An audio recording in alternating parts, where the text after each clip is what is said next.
بسم الله الرحمن الرحيم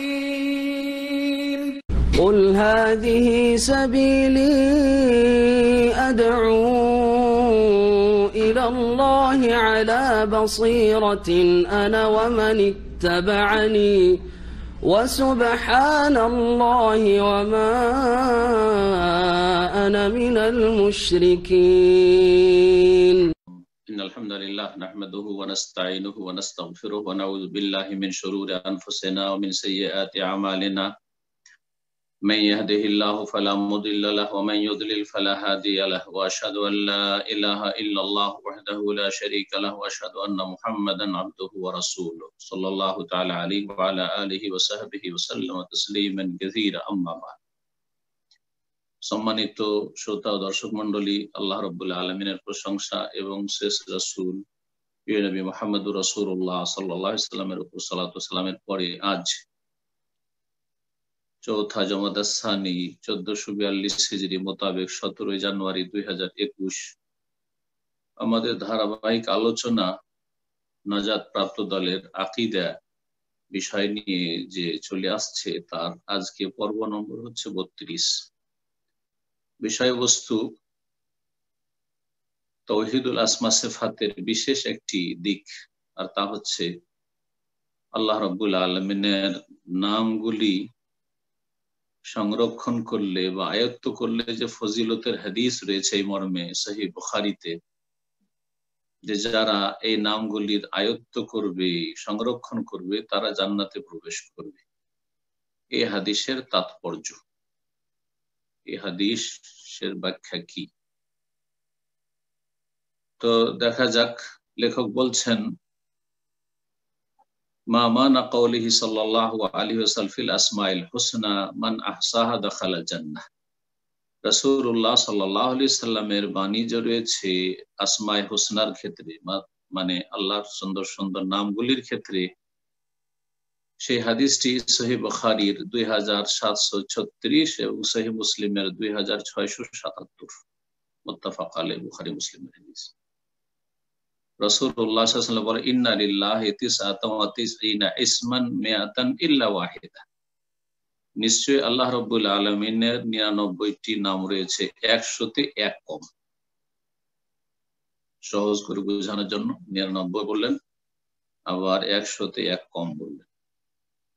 মান আহসাহা, যে ব্যক্তি এগুলি ইহসা করবে, আরবিতে আহসা ইউহসি, এর মানে গণনা করা হয়, এর মানে সংরক্ষণ করা হয়, এর মানে আয়ত্ত করা হয়।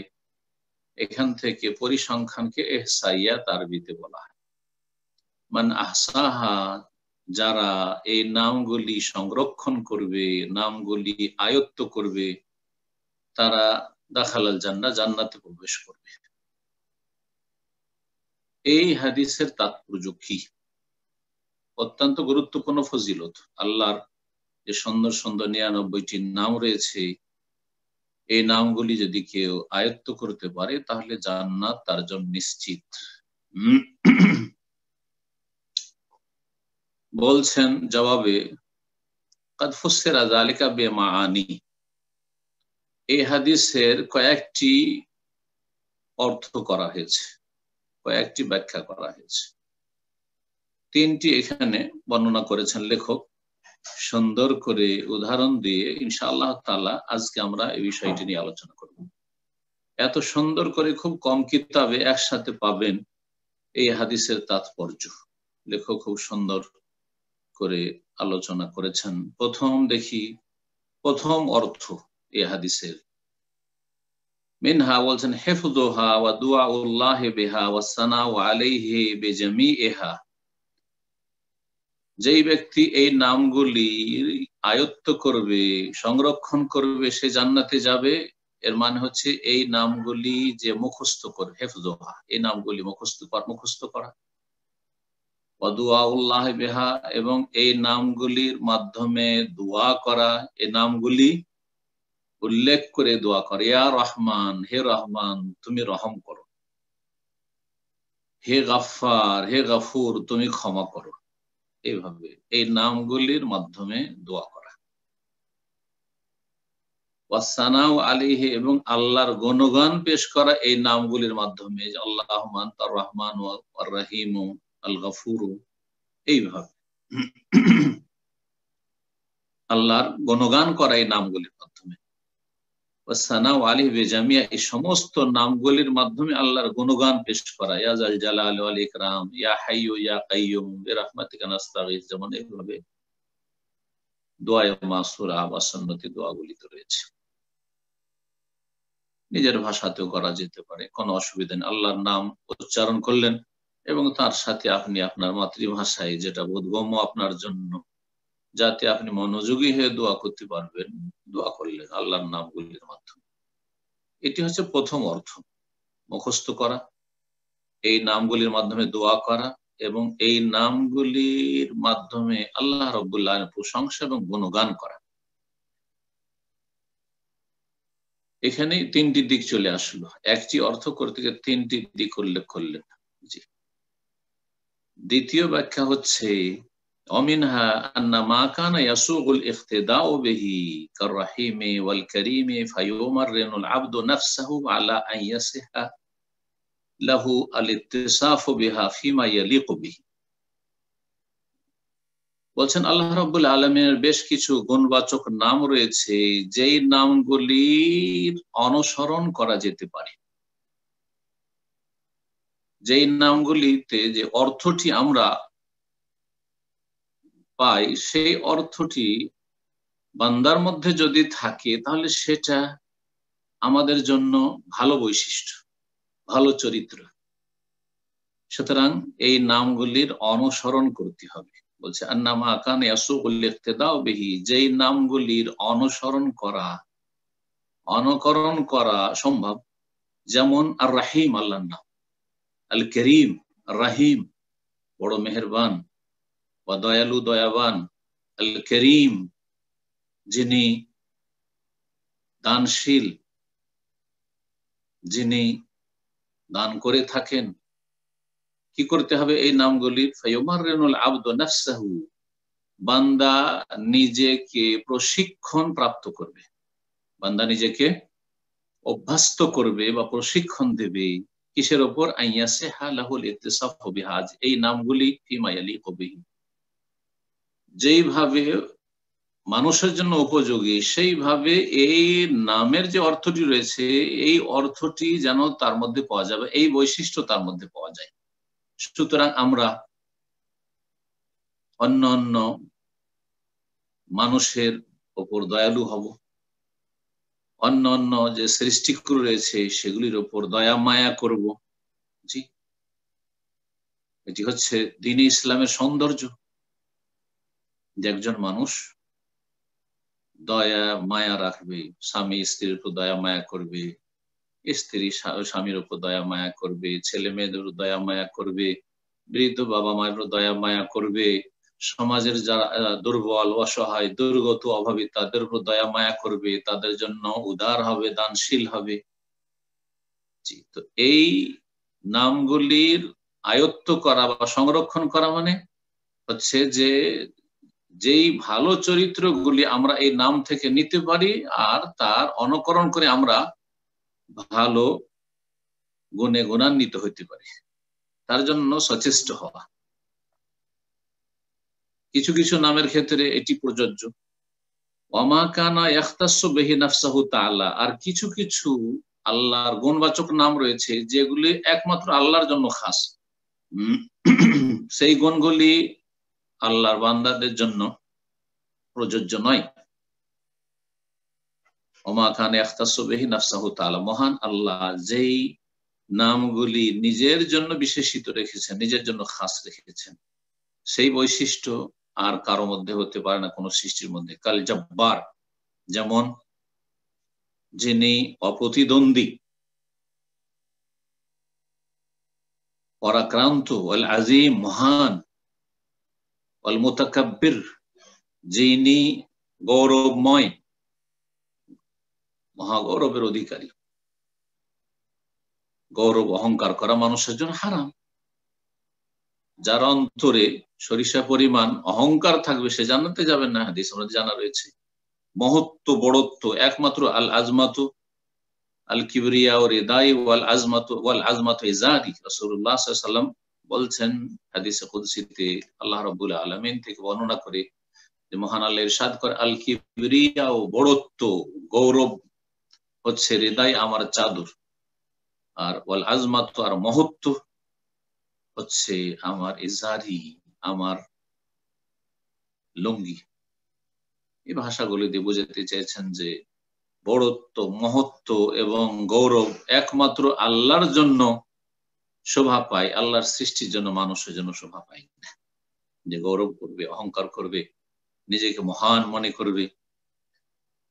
এই যে নামগুলি আল্লাহ রাব্বুল আলামিন নিজের জন্য খাস রেখেছেন এবং এই নামের অর্থ আল্লাহর জন্য খাস রেখেছেন, তাহলে এই ক্ষেত্রে কি করতে হবে, কিভাবে এই নামগুলির সংরক্ষণ করব আর জান্নাতে যেতে পারবো, এই নামগুলির আয়ত্ত কিভাবে করব? বলছেন ফাআল আল আবদি আল ইকরারু বিহা, বান্দার ওপর ফরজ হচ্ছে, আবশ্যক হচ্ছে এগুলি স্বীকার করে মেনে নেওয়া যে আল্লাহ হচ্ছেন সত্যি জব্বার, অপ্রতিদ্বন্দ্বী, আল্লাহ হচ্ছেন আজিম মহান, আল্লাহ হচ্ছেন গৌরবময়, ওয়াল খুজু আল্লাহ, এবং এই নামগুলির সামনে এবং আল্লাহর যে এই গুণ, এই গুণের সামনে অনুগত হয়ে যাওয়া, ঝুঁকে যাওয়া, ওয়া আদামুত তাহাল্লি বিসিফাতি মিনহা, এবং এই নামগুলি যেহেতু আল্লাহর জন্য খাস, সুতরাং এর কোন একটি গুণ যেন কোন মানুষের মধ্যে, কোন মুসলিমের মধ্যে না থাকে। আদামুত তাহাল্লি বিসিফাতি মিনহা, বড়ত্ব মহত্ব অহংকার, আল জবর অপ্রতিদ্বন্দ্বী হওয়া, নিজেকে মনে করা, এসব যেন না থাকে মানুষের ক্ষেত্রে, এইসব চলবে না প্রযোজ্য নয়। কিছু কিছু নাম রয়েছে যেগুলিতে আল্লাহর পক্ষ থেকে প্রতিশ্রুতি রয়েছে উত্তম প্রতিদানের। বলছেন অমাকানা ফিহে মানাল ওয়াদ, আর যেই আল্লাহর আসমা হুসনা সুন্দর সুন্দর নামগুলিতে প্রতিশ্রুতির অর্থ রয়েছে, প্রতিশ্রুতির অর্থ বহন করে, আল্লাহ যেন ওই নামগুলির মাধ্যমে বান্দার সাথে ওয়াদা করছেন, প্রতিশ্রুতি দিচ্ছেন বান্দাকে। কাল গফুর, যেমন বড় মার্জনাকারী, আর শাকুর, বড় মূল্যায়নকারী। বান্দা যখন ভালো আমল করে তখন আল্লাহ তার যথাযথ মূল্যায়ন করেন, সুতরাং আল্লাহ নাম হচ্ছে শাকুর। আমরা আল্লাহ শুকরিয়া আদায় করব, আর আমরা নেক আমল করার মাধ্যমে আল্লাহ শুকরিয়া জ্ঞাপন করব। আল্লাহ রাব্বুল আলামিন আমাদের এই আমলের, আমাদের অন্তরের আমল, আমাদের অঙ্গ প্রত্যঙ্গের আমল, বাচনিক আমল, সমস্ত রকমের যে আমল ইবাদত বন্দি রয়েছে সেগুলি তিনি মূল্যায়ন করে থাকেন। এই জন্য আল্লাহু শাকুরুন হালিম, কোরআনে কারিমে আল্লাহর নাম শাকুর একাধিক জায়গায় রয়েছে। আল আফু ক্ষমাশীল, আর রাউফ স্নেহশীল, আল হালিম সহিষ্ণু ধৈর্যশীল, আল জাওয়াদ দানশীল, আল করিম, আল জাওয়াদ আল করিম, এগুলির কাছাকাছি অর্থ। করিম মানে সম্মানিত হয়, কারাম থেকে, আর কারাম মানে দানশীলতা হয়। এই যে আল্লাহর নামগুলি রয়েছে এগুলিতে প্রত্যেকটিতে কিন্তু বান্দার সাথে বা আল্লাহর সৃষ্টির সাথে আল্লাহর যে একটি প্রতিশ্রুতি রয়েছে যে তোমরা ক্ষমা চাইলে আমি ক্ষমা করে দেব, তোমরা ভালো আমল করলে আমি মূল্যায়ন করব, তোমরা মাফ চাইলে মাফ করে দেব, তোমরা, আমি স্নেহশীল তোমাদেরকে ভালোবাসবো, আমি ধৈর্যশীল তোমরা অপরাধ করে দিলে আমি ধৈর্য ধারণ করব, চট করে শাস্তি দেব না, আমি তোমরা অভাবী হলে তোমাদেরকে আমি দান করি, ইত্যাদি।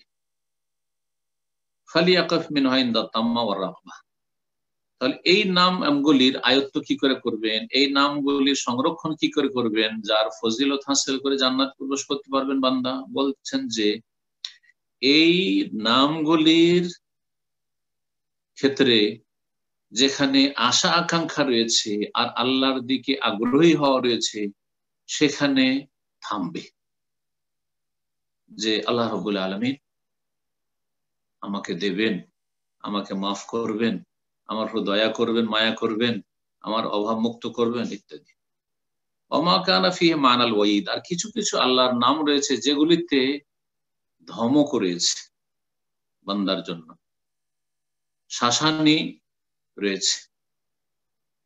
তাই বলছেন ওমা কানা ফি মানাল ওয়াইদ, যেই আল্লাহর আসমা হুসনা নামগুলিতে শাস্তির অর্থ রয়েছে, আল্লাহ যেন শাস্তি দিতে চাইছেন অপরাধ করলে, সেখানে ভীত সন্ত্রস্ত হবে বান্দা। এই নামগুলি যখন আসবে কোরআন এবং হাদিসে, বা এই নামগুলির কথা চিন্তা করবে, যেহেতু সে সংরক্ষণ করেছে, মুখস্থ করেছে, বা তার মনে আছে যেগুলি আল্লাহর নাম, সুতরাং সেখানে থামবে ভয়ের সাথে, ভীতির সাথে, সবসময় অন্তরে ভয় থাকবে। এই জন্য মুমিন বান্দা আল্লাহর কাছে আশা আকাঙ্ক্ষাও রাখবে যে আল্লাহ আমাদেরকে নিরাশ করবেন না, আল্লাহ অসহায় ছেড়ে দেবেন না, আল্লাহ আমাকে মাফ করবেন, আমাকে উত্তম প্রতিদান দেবেন। আর ঠিক তেমনি আর একটা এর বিপরীত দিক হচ্ছে যে আল্লাহর আযাব শাস্তিকে ভয় করে সংশোধন করবে, তওবা করবে এবং নেক আমলে ভালো কাজে অগ্রগামী হবে। তো বলছেন যে যেই নামগুলিতে ধমক বা শাসানির অর্থ রয়েছে, আজিজ যেমন পরাক্রান্ত হওয়া, ইন্তেকাম প্রতিশোধ গ্রহণকারী, শদীদুল ইকাব কঠোর শাস্তিদাতা, সরিউল হিসাব দ্রুত হিসাব গ্রহণকারী, এগুলি আল্লাহর গুণ। তিনি দ্রুত হিসাব নেবেন, কঠোর শাস্তি দেবেন, প্রতিশোধ নেবেন, তিনি মহাপরাক্রান্ত। ফালিয়াকিফ মিনহু ইনদাল খাশিয়াতি ওয়ার রাগবা, ভয় ভীতির সময় সেখানে থামবে, দাঁড়াবে এবং সেখানে অন্তরে ভয় ভীতি একে মজবুত করবে। 3 নম্বর অর্থ হচ্ছে যে আল্লাহ রাব্বুল আলামিনের যে নামগুলি রয়েছে সেই নামগুলির সাক্ষ্য প্রদান করবে। বলছেন অমিনহা, আর তৃতীয় তাৎপর্য হচ্ছে এই হাদিসের মান আহসাহা দাখালাল জান্নাহ, যে এই 99টির নাম সংরক্ষণ করবে বা মুখস্থ করবে সে জান্নাতে যাবে। এর অর্থ হচ্ছে শহুদুল আবদে ইয়াহা, বান্দার সাক্ষ্য প্রদান করা এই নামগুলির সাক্ষী দেবে। ওয়া ইতাউহা হাক্কাহা মারিফাতান ওয়া উবুদিয়াতান, এবং এই নামগুলির যথাযথ হক আদায় করবে জানার মাধ্যমে, অনুধাবন করার মাধ্যমে, ওয়া উবুদিয়াতান আর গোলামি করার মাধ্যমে, গোলামি পেশ করার মাধ্যমে।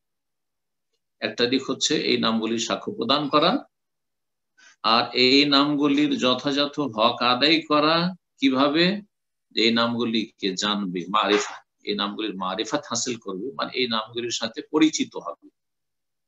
আর উবুদিয়া মানে এই নামগুলির মাধ্যমে আল্লাহর সামনে গোলামি পেশ করবে। কিভাবে? মিসালহু, এর উদাহরণ হচ্ছে মান শাহিদা উলু আল্লাহি তাআলা আলা খালকিহি ওয়া ফাওকিয়াতাহু আলাইহিম ওয়াস্তিওয়াহু আলা আরশিহি বায়না মিন খালকিহি মা ইহাতাতিহি বিহিম ইলমান ওয়া কুদরাতান ওয়া গায়রা যালিক ওয়া তাআব্বাদা বিমুক্তাদা হাযিহি সিফা ইলা আখিরিহি। বলছেন যে যেই ব্যক্তি এই সাক্ষ্য প্রদান করলো যে আল্লাহ রাব্বুল আলামিন, যিনি মহান আল্লাহ, তিনি সমস্ত সৃষ্টির ওপরে রয়েছেন। আল্লাহর উলু, আল্লাহর সুউচ্চ সুমহান হওয়া সম্পর্কে গত 3 সপ্তাহ পর পর আলোচনা আমরা করেছি যে আল্লাহর সুউচ্চ সুমহান হওয়া 3 দিক থেকে। তো আল্লাহ রাব্বুল সমস্ত সৃষ্টির ওপরে রয়েছেন এবং তিনি আরশে আছেন বা আরশে সমুন্নত হয়েছেন। বায়না মিন খালকিহি, তার সৃষ্টি থেকে তিনি পৃথক হয়ে আছেন, সৃষ্টির মধ্যে একাকার হয়ে নয় যে সর্বত্র বিরাজমান, সবকিছুতে বিরাজমান না, এমন কথা নয়, উপরি কথা এটি। এই সাক্ষ্য প্রদান করলো। তার সাথে সাথে মা ইহাতাতিহি বিহিম ইলমান ওয়া কুদরা, আল্লাহ যে আরশে আছেন সমস্ত সৃষ্টির ঊর্ধ্বে, 7 আসমান 7 জমিন সবকিছুর ঊর্ধ্বে, তারপরেও তিনি সমস্ত সৃষ্টিকে পরিবেষ্টন করে আছেন তার জ্ঞানের দিক থেকে এবং ক্ষমতার দিক থেকে, এছাড়াও আরো বিভিন্ন দিক থেকে। জ্ঞানের দিক থেকে আল্লাহ রাব্বুল আলামিন সবকিছু সম্পর্কে সম্যক খবর রাখছেন। ক্ষমতার দিক দিয়ে আল্লাহর ক্ষমতার বাইরে কোন সৃষ্টি যেতে পারে না।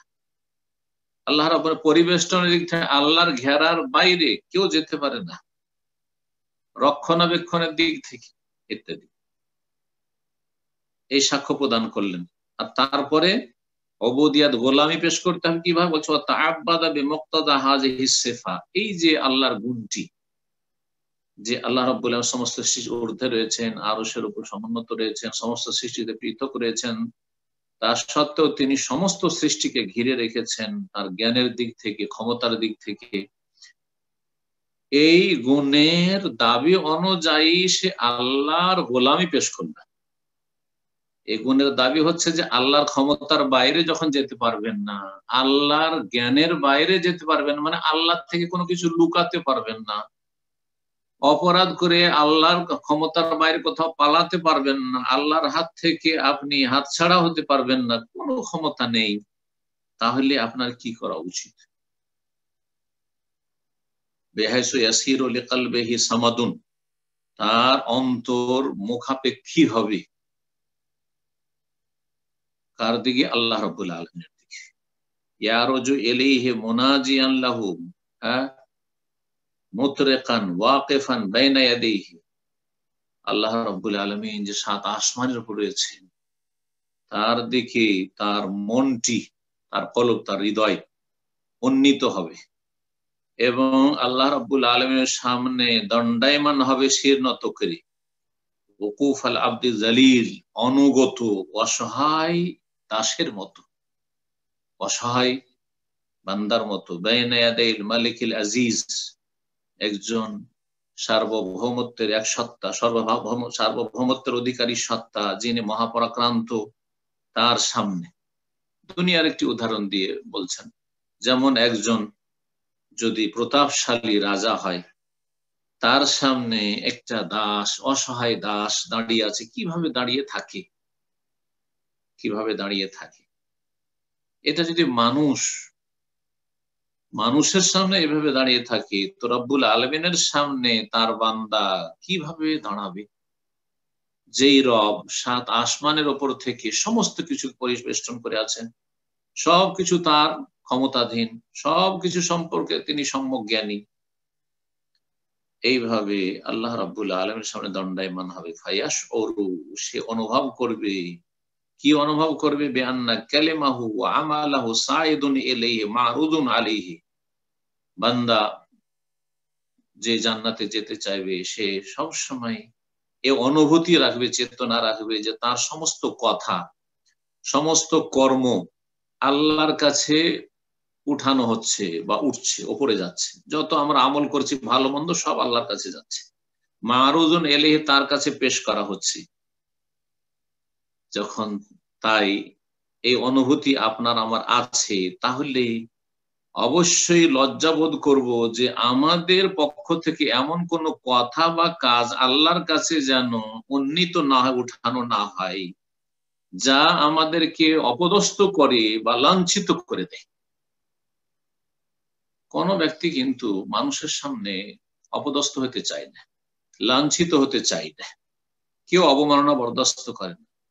তাহলে আল্লাহ রাব্বুল আলামিনের সামনে আল্লাহ সব দেখছেন, সব জানছেন এবং আল্লাহ রাব্বুল ক্ষমতার বাইরে যেতে পারবেন না। আর আল্লাহ রাব্বুল আলামিন সাত আসমানের উপর আরশে সমুন্নত, তার দিয়ে ইলাইহি ইয়াসআদুল কালিমুত তাইয়্যিব ওয়াল আমালুস সালিহ ইয়ারফা, আল্লাহ কোরআনে কারিমে বলেছেন তার কাছে ভালো কথাগুলি এবং আমল উন্নীত হয়, সবকিছু আমাদের উঠছে। ভালো আমল করেন, মন্দ আমল রিপোর্ট আল্লাহর সামনে পেশ করা হচ্ছে। এমন কোন কথা কাজ যেন আল্লাহর কাছে না যায় অপ্রীতিকর, যার কারণে আমাদেরকে লাঞ্ছিত হইতে হয়, অপদস্থ হইতে হয় ওখানে। এর সাথে সাথে আল্লাহ রাব্বুল সাত আসমানের উপর আরশে সমুন্নত, সেখান থেকে আল্লাহর নির্দেশ যে হয়ে থাকে সবকিছুর সৃষ্টি জগৎ সম্পর্কে, সেই কথার সাক্ষ্য প্রদান করবে। ওয়াশহাদু নুজুল আল আমরি ওয়াল মারাসিম আল ইলাহিয়াতে, এবং আহকামে ইলাহি, আল্লাহ রাব্বুল আলামিনের পক্ষ থেকে যে আদেশ নিষেধ মালায়েকাদের মাধ্যমে আসে, ইলা আখতারিল আওয়ালিম, বিশ্ব জগতের আনাচে কানাচে, সারা পৃথিবীতে আল্লাহর আদেশ নিষেধ, উত্থান পতন, হায়াত মত, বিভিন্ন রকমের যে আদেশ নিষেধ আল্লাহ রাব্বুল আসছে, কোথাও বৃষ্টি, কোথাও অনাবৃষ্টি, কোথাও সুখ শান্তি নেমে আসছে, কোথাও অশান্তি, কোথাও সচ্ছলতা, কোথাও অভাব, কে কাউকে হাসাচ্ছেন, কাউকে কাঁদাচ্ছেন। আল্লাহু আকবার।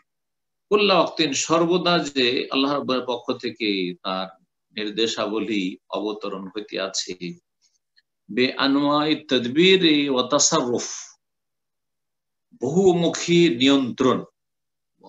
নিয়ন্ত্রণ যা একমাত্র আল্লাহ রাব্বুল নিয়ন্ত্রণ করছেন। যেমন কি সেগুলি? মিনাল ইমাতা, কাউকে মৃত্যু দানের নির্দেশ হচ্ছে, ওয়াল এহিয়া, কাউকে জীবন দানের নির্দেশ হচ্ছে, কেউ জন্ম নিচ্ছে তো কেউ মারা যাচ্ছে, ওয়াল এজাজ, কাউকে সম্মানিত করা হচ্ছে, কেউ জিতছে, ওয়াল এজলাল, কারো লাঞ্ছনার নির্দেশ হচ্ছে, কেউ হারছে, পদদলিত হচ্ছে, ওয়াল খাফজ, কাউকে ঝুঁকিয়ে দিচ্ছেন, ওয়ারফ, কাউকে উঠাচ্ছেন, উত্থান পতন, ওয়াল আতা ওয়াল মান, কাউকে দিচ্ছেন কারো কাছ থেকে কেড়ে নিচ্ছেন, ওয়াকাশফিল বালা, কারো বালা মুসিবত দূর করছেন, ওয়াইসালি, আর কারো জন্য বালা মুসিবত প্রেরণ করছেন, ওয়া মুদাওয়ালাতুল আইয়াম বাইনান নাস ইল্লা গায়রি যালিক মিনাত তাসাররুফাত ফিল মামলাকা। বলছেন এছাড়াও মানব জগতে যে আবর্তন আর বিবর্তন, যুগের আবর্তন এবং বিবর্তন, সুখ দুঃখ, ঠান্ডা গরম, ভালো মন্দ, হাসি কান্না, এই সমস্ত কিছু যে লেগে আছে, মুদাওয়ালাতুল আইয়াম তিলকাল আইয়াম নুদাওয়িলুহা বাইনান নাস, আল্লাহ রাব্বুল আলামিন বলছেন যে এই যে সময়কাল মানুষের পৃথিবীতে, এটিতে আমি আবর্তন বিবর্তন করে থাকি, একই অবস্থায় থাকে না। এছাড়াও যে সব নিয়ন্ত্রণের দিক রয়েছে আল্লাহ রাব্বুল আলামিনের রাজত্বে, আল্লাতী লা ইয়াতাসাররাফু ফিহা সিওয়া, যাতে আল্লাহ ছাড়া কেউ নিয়ন্ত্রণ করে না। এই বিশাল পৃথিবীতে আসমান জমিন আল্লাহ ছাড়া কারো নিয়ন্ত্রণ নেই। পক্ষান্তরে সুফিদের শিরকি কুফরি আকীদা যে আল্লাহ নাকি বড় বড় গোস কুতুব রেখেছেন যারা সারা পৃথিবী আসমান জমিন এগুলো ধরে আছে, আউযুবিল্লাহ। ফামারাসিমুহু নাফিযাতুন ফিহা কামা ইয়াশা, সুতরাং আল্লাহ রাব্বুল আলামিনের নির্দেশাবলীর বাস্তবায়ন হচ্ছে এই পৃথিবীতে যেমন ভাবে আল্লাহ চাইছেন। যেমন সূরা সিজদার আয়াত নম্বর 5 আল্লাহ বলেছেন ইউদাব্বিরুল আমরা মিনাস সামাই ইলাল আরদ, আকাশ থেকে জমিন পর্যন্ত আল্লাহ সবকিছু নিয়ন্ত্রণ করে থাকেন। সুম্মা ইয়ারুজু ইলাইহি ফি ইয়াউমিন, তারপরে আল্লাহর কাছে উঠে এমন একদিনে, কানা মিকদারু আলফা সানা, যেই দিনের, সুম্মা ইয়ারুজু ইলাইহি ফি ইয়াউমিন কানা মিকদারু আলফা সানা, যেই দিনের পরিমাণ হবে 1000 বছর, মিম্মা তাউদু, তোমাদের গণনা হিসাবে। আল্লাহ রাব্বুল আলামিনের যে আখিরাতের দিন, পরকালের দিন, সেই দিন সম্পর্কে। ফামান ওয়াফা হাযাল মাশহাদ হাক্কাহু মারিফাতান ওয়া উবুদিয়াতান ফাকাদ ইসতাগনা বিরাব্বিহি ওয়া কাফাহু, সুতরাং যেই ব্যক্তি এর পুরোপুরি হক আদায় করবে আল্লাহর মারিফাত হাসিলের মাধ্যমে, আল্লাহর গোলামির মাধ্যমে, সেই ব্যক্তি রবকে পেয়ে অভাব মুক্ত হয়ে যাবে, অমুখাপেক্ষী হয়ে যাবে, আর কারো মুখাপেক্ষী থাকবে, এবং আল্লাহ তার জন্য যথেষ্ট হয়ে যাবে। আর যার জন্য আল্লাহ যথেষ্ট হবেন, এবং যেই ব্যক্তি আল্লাহকে পেয়ে সারা পৃথিবীর সমস্ত সৃষ্টি থেকে অমুখাপেক্ষী অভাবমুক্ত হয়ে যেতে পারলো, সেই ব্যক্তি অবশ্যই জান্নাতে যাবে। এই হচ্ছে রাসূলুল্লাহ সাল্লাল্লাহু আলাইহি ওয়াসাল্লাম এই হাদিসের তাৎপর্য, যে আল্লাহ 99টি নাম রয়েছে, 100টিতে এক কম। মান আহসাহা, যারা এই নামগুলি সংরক্ষণ করবে, এই নামগুলির কে আয়ত্ত করবে, দাখালাল জান্নাহ, তারা অবশ্যই জান্নাতে যাবে।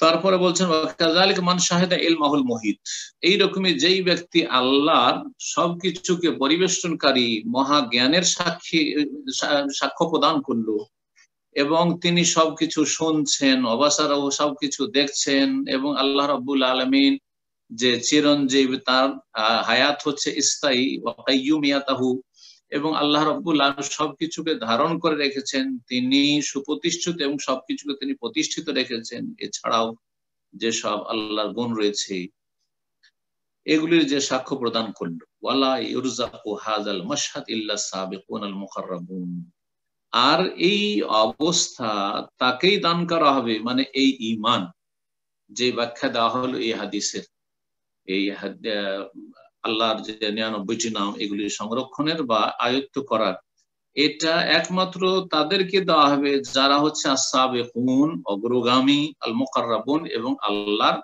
সান্নিধ্য প্রাপ্ত বান্দা।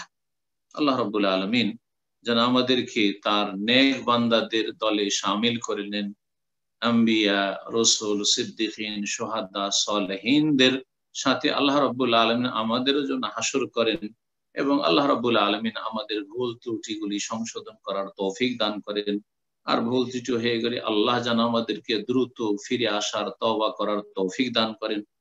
আর আল্লাহ রাব্বুল আলামিন আমাদের তওবা যেন কবুল করেন এবং আমাদের সংশোধন করার আল্লাহ যেন তৌফিক দান করেন এবং আল্লাহ রাব্বুল আমাদেরকে যেন দুনিয়া এবং আখিরাতে নেক হায়াত দান করেন, সুখময় জীবন দান করেন। সুবহান রাব্বিকা রাব্বিল ইজ্জাতি আম্মা ইয়াসিফুন ওয়া সালামুন আলাল মুরসালিন ওয়ালহামদুলিল্লাহি রাব্বিল আলামিন। জাযাকাল্লাহু খাইরান শেখ। তো সম্মানিত দ্বীনী ভাই বোনেরা, ইনশাআল্লাহ এখনই প্রশ্ন পর্ব শুরু হচ্ছে। যারা প্রশ্ন করবেন তাদের উদ্দেশ্যে বলছি, ইনশাআল্লাহ আপনাদের নাম মেনশন করার পরে শুধুমাত্র আপনারা যে দেশ থেকে বা এলাকা থেকে প্রশ্ন করছেন এলাকাটা বলে আপনার প্রশ্নটা উপস্থাপন করবেন এবং চেষ্টা করব আমরা সংক্ষিপ্ত আকারে প্রশ্ন করার জন্য, যাতে করে অন্যান্য ভাই বোনরাও সুযোগ পান প্রশ্ন করার জন্য, ইনশাআল্লাহ। তো শুরুতে প্রশ্ন করবেন সাদ মোহাম্মদ, আপনি প্রশ্ন করুন। আসসালামু আলাইকুম ওয়া রাহমাতুল্লাহি ওয়া বারাকাতুহু। ওয়ালাইকুম আসসালাম ওয়া রাহমাতুল্লাহি ওয়া বারাকাতুহু। কোত্থেকে? বাংলাদেশ থেকে। বাংলাদেশ থেকে, জি বলেন। আমার প্রশ্ন হচ্ছে, আমার আব্বু আগে হানাফি ছিল এবং হানাফি মাযহাবে আছে যে ঈদের কুরবানির সাথে গরু ভাগে আকিকা করলে আকিকা আদায় হয়ে যাবে। এখন তিনি জানতে পেরেছেন যে আকিকা করতে হবে ছাগল দিয়ে। এখন বর্তমানে তার আগের আকিকা আদায় হয়েছে কিনা এবং বর্তমানে তিনি হলো লক্ষ লক্ষ টাকা হলো ঋণগ্রস্ত আছেন, তাহলে বর্তমানে তাকে হলো ছাগল দিয়ে আবার আকিকা করতে কি হবে? জি, প্রশ্ন করেছেন যে আপনার আব্বা আগে হানাফি মাযহাবের অনুসারী ছিলেন, আর হানাফি মাযহাবে যেহেতু ফতোয়া আছে যে ভাগে আকিকা চলবে, গরুর ভাগে, তো ভাগে আকিকা দিয়েছিলেন। পরে জানতে পেরেছেন, সংশোধন করেছেন, সহি আকিদা এসছেন, সহি আমলে এসছেন, আর জানতে পেরেছেন যে আকিকা দিতে হবে ছাগল, দুম্বা, দুম্বি, মেষ, ভেড়া, ভেড়ি এগুলোতে। আর আকিকা ছেলের ক্ষেত্রে দুটো দেওয়া সুন্নত, মেয়ের ক্ষেত্রে একটি দেওয়া সুন্নত। যদি অপারগ হয় তো ছেলের জন্য একটি যথেষ্ট। কিন্তু ভাগে আকিকা দেওয়া রাসূলুল্লাহ সাল্লাল্লাহু আলাইহি ওয়াসাল্লাম থেকে প্রমাণিত নয়, কোন সাহাবী থেকেও প্রমাণিত নয়। সুতরাং ভাগ শুধু কিয়াস করে যুক্তিভিত্তিক ভাগের আকিকার বিধান ঠিক নয় হানাফি মাযহাবের। এটা মাসলা জেনে নিলেন। এখন উনি ঋণগ্রস্ত আছেন, এখন কি তাকে আকিকা দিতে হবে? এই ক্ষেত্রে বলবো যে আকিকার বিধান জানতে হবে। আকিকা ফরজ ওয়াজিব নয়, আকিকা ফরজ ওয়াজিব নয়, বরং আকিকা হচ্ছে সুন্নাতে মুআক্কাদা, সামর্থ্যবানের জন্য যে পারবে, অভাবী ঋণীর জন্য নয়। ঋণগ্রস্ত যখন, তখন আকিকা দেবে না, বরং ঋণ পরিশোধ করা হচ্ছে ফরজ। তাড়াতাড়ি করে ঋণ পরিশোধ করার চেষ্টা করবেন, আল্লাহ যেন তার তৌফিক দান করেন, আল্লাহ যেন বিশেষ সাহায্য করেন। প্রত্যেক ভালো মানুষ, নেক মুমিন মুমিনাতকে আল্লাহ যেন ঋণ মুক্ত হওয়ার এবং ঋণ মুক্ত থাকার তৌফিক দান করেন। কারণ ঋণ অবস্থায় মারা গেলে আল্লাহ মাফ করবেন না, শহীদকেও মাফ করবেন না। কঠোর বাণী উচ্চারণ করেছেন রাসূলুল্লাহ সাল্লাল্লাহু আলাইহি ওয়াসাল্লাম। বাকি কথা হলো যে আকিকা যদি আগেরটা নাও হয়ে থাকে, সুন্নতের খেলাফ এইভাবে আকিকা হয়েছে ভিত্তিহীন, সুতরাং আকিকা না হইলেও কোনো অসুবিধা নেই। কেউ যদি টোটালে আকিকা না দিতে পারে তাও কোনো অসুবিধা নেই ইনশাআল্লাহ। যদি সামর্থ্যবান হয় তো অবশ্যই দেওয়ার চেষ্টা করবে, এই সুন্নত আদায় করার চেষ্টা করবে। আর যদি সামর্থ্যবান না হয় তো কোনো কিছুই নয়, অসুবিধা নেই ইনশাআল্লাহ। আল্লাহ রাব্বুল আলামিন যেন তৌফিক দান করুন এবং বরকত দান করুন। জাযাকুমুল্লাহু খাইর। বারাকাল্লাহু ফিকুম। ইনশাআল্লাহ এই পর্যায়ে প্রশ্ন করবেন সাফিরা, আপনি প্রশ্ন করুন।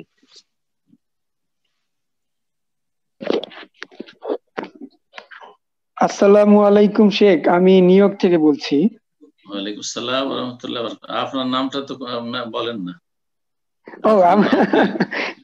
আমার নাম হলো নাহিদ রহমান। নাহিদ রহমান, আচ্ছা জি জি জি জি জি। ভালো আছেন? আইডির নাম অন্য কারো আছে? জি জি জি জি জি, ওইটাই আর কি। হ্যাঁ শেখ, আমার হলো অজু নিয়ে। সেটা হচ্ছে আমরা যখন গোসলের সময় অজু করি, তো গোসল করার পরেও কি আমাদের অজু করতে হবে? আর এই সংক্রান্ত আরো একটা প্রশ্ন, যে গোসলের সময় শরীরে কাপড় রাখাটা কতটুকু জরুরি? গোসলের আগে যদি ওযু করেন এটি হচ্ছে উত্তম, এটি হচ্ছে সুন্নতি তরিকা। ওয়াজিব জরুরি নয়, কিন্তু ফরজ গোসল হোক আর সুন্নত গোসল হোক আর এমনি গোসল হোক, দৈনিক গোসল হোক, গোসলের আগে উজু করে নেওয়া সুন্নাত মুস্তাহাব। আর যদি কেউ না করে তাহলে পরে উজু করবে। গোসলের আগে যদি উজু করে নিয়ে থাকে আর লজ্জা স্থানে হাত না দেয় তাহলে সেই উজুই যথেষ্ট। লজ্জা স্থানে হাত দিলে উজু নষ্ট হয় না, দুটো মত রয়েছে এই ক্ষেত্রে সতর্কতার ফতোয়া হচ্ছে যে লজ্জা স্থানে সরাসরি হাত দিলে উজু নষ্ট হয়ে যাবে, স্পর্শ করলে উজু নষ্ট হয়ে যাবে। সুতরাং এমনটা করবে না, লজ্জা স্থান পরিষ্কার করার পরে উজু করেন, উজু করার পরে গোসল করেন, আর সেই গোসলই যথেষ্ট, সেই গোসল বা সেই উজুই যথেষ্ট ইনশাআল্লাহ। আর পরে উজু করা মোটেই লাগবে না। আরেকটি কথা মনে রাখেন যে কেউ যদি উজু না করে শুধু গোসল করে তো উজুর অঙ্গগুলি তো ধোয়া হয়ে গেল, তো তাহলে তার কি পুনরায় উজু করা লাগবে কিনা এই মর্মেও দুটি মত রয়েছে। একদল বলছেন যে যেহেতু উজুর অঙ্গগুলি সবগুলি ধৌত করা হয়ে গেছে সুতরাং আর উজু করা লাগবে না। এই মতটি যদিও বেশ কিছু ওলামারা পেশ করেছেন, কিন্তু এই ক্ষেত্রে সতর্কতা অবলম্বন করা উচিত। নাসাইতে এই মর্মে একটি অধ্যায় ইমাম নাসাই রাহমাতুল্লাহ কায়েম করেছেন বাবত তারকিল ওযু বাদাল গোসলে, গোসলের পরে ওযু ছেড়ে দেওয়া সম্পর্কে অধ্যায়। কিন্তু অন্যান্য আইম্মা ফুকাহা কিরামরা বলছেন যে না, উজু করবে, কারণ উজুতে তারতিব ফরজ, পঞ্চম ফরজ হচ্ছে পর্যায়ক্রম বজায় রাখা, সিরিয়াল। আল্লাহ আগে মুখমণ্ডল কথা বলেছেন, তারপরে হাতের কথা বলেছেন, তারপরে মাথার মাসের কথা বলেছেন, তারপরে পা ধোয়ার কথা বলেছেন। তো গোসলে যে পানি ঢালছেন সেটাতে তো ওইটা থাকেন না। সুতরাং উজুটা করে নেওয়াটাই সতর্কতা হবে। যদি আগে উজু না করে থাকেন, শুধু গোসলেই যথেষ্ট মনে করা যে গোসল করার মাধ্যমে উজুর কাজ হয়ে গেছে, এটা ঠিক হবে না। আপনার বা সকলের ফায়দার জন্য এই মশলাটি আরো সাথে বলে দিলাম। দ্বিতীয় প্রশ্ন করেছেন যে উজু করার সময় কি শরীরে কাপড় থাকতে হবে? না, কোনো জরুরি নাই। সালাতের জন্য বস্ত্র শর্ত, পোশাক শর্ত। গোসলের জন্য বস্ত্র শর্ত নাই, আর উজুর জন্য বস্ত্র শর্ত নাই। আমাদের দেশে কিন্তু একটা কথা আছে, ছোট থেকে আমরা দেখে এসেছি, কারো হাঁটার উপর যদি উজু করা অবস্থায় কাপড় উঠে যায় তো উজু নষ্ট। এটা অজ্ঞদের কথা, যারা দিন বুঝে না। উজু ভঙ্গের কারণের মধ্যে কাপড় হাঁটুর উপরে উঠা নয়, রান খুলে যাওয়া নয়, বরং বস্ত্রহীন হওয়া নাই। উজু করার পরে কেউ যদি কাপড় বদলায় একবারে বস্ত্রহীন হয়ে নির্জনে, মানুষের সামনে হারাম, কারো বেগানার সামনে বা কিছু তো, কিন্তু তারপরেও আপনার মনে রাখবেন যে বস্ত্র শরীরে রাখা ভালো, কিন্তু প্রয়োজন নেই। কেউ কাপড় বদলাতে গিয়ে যদি উজু অবস্থায় কাপড় একবারে খুলে ফেলে দেয় তবু উজু নষ্ট হবে না। জি, জাযাকাল্লাহ খাইরান। তো ইনশাআল্লাহ এ পর্যায়ে প্রশ্ন করবেন আব্দুল হামিদ সোহেল, আপনি প্রশ্ন করুন।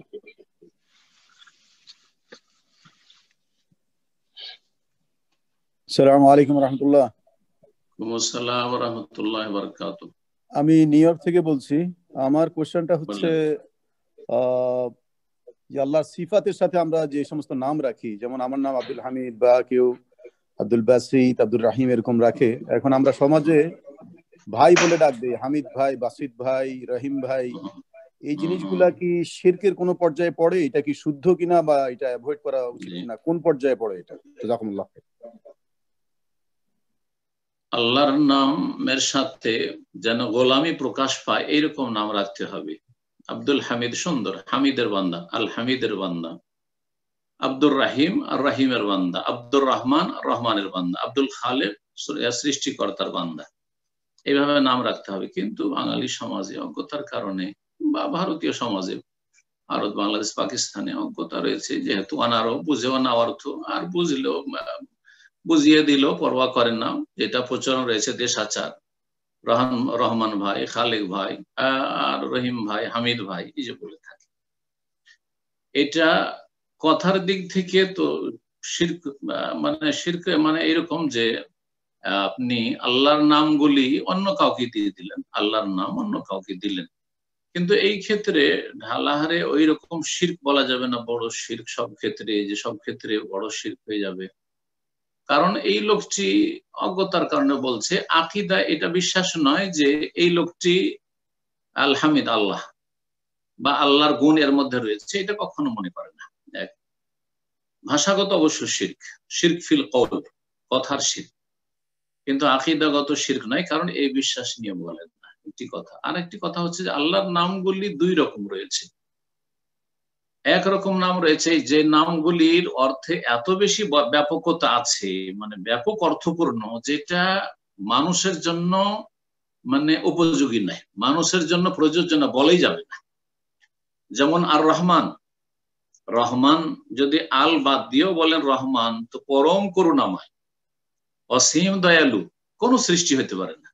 সুতরাং কোন ব্যক্তিকে রহমান ভাই বলা হারাম, যদিও বিশ্বাসের সাথে না বলুক, কিন্তু হারাম তার জন্য যে কোনো ব্যক্তিকে রহমান বলবে।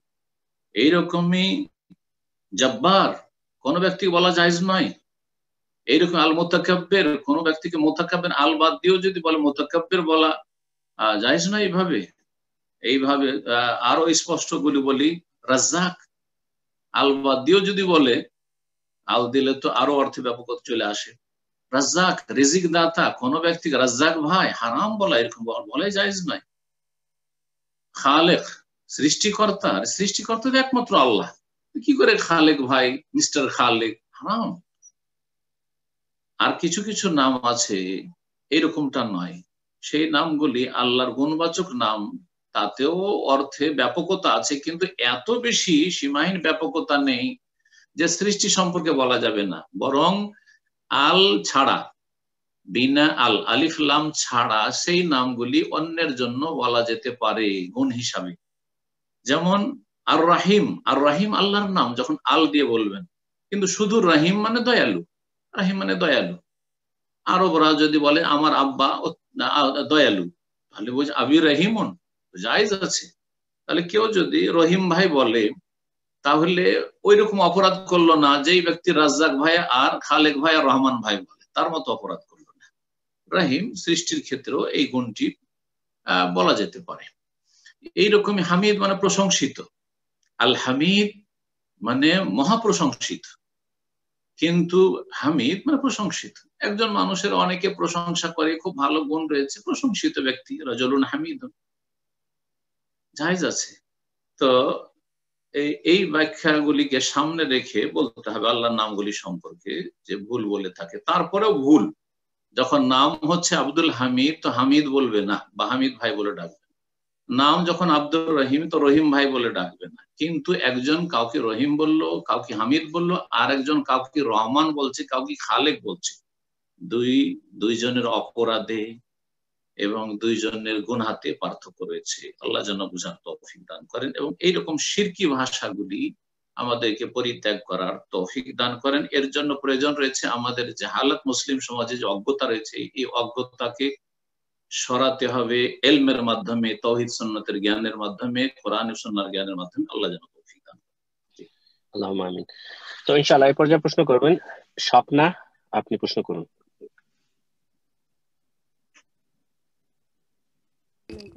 বাংলাদেশ থেকে বলছি। আমার দুইটা ছোট প্রশ্ন দুইজনের পক্ষ থেকে আছে। সে একটা প্রশ্ন যে নামের সাথে সম্পর্কিত। আমাদের বাবা মারা অজ্ঞতার কারণে নাম রাখছে, ছোটবেলায় দেখা যাচ্ছে সেটা ইসলামিক নাম না, বাট কোনো ইসলামিক অর্থবোধক নাম না বা শিরক নাম না। সেই নামগুলোর কারণে কি বাবা মা গুনাহগার হবে কিয়ামতের দিনে? আমাদের কি বাবা মারা গুনাহগার হবে কিনা, এই একটা প্রশ্ন। আর দ্বিতীয় আর একটা প্রশ্ন কি পরে করব?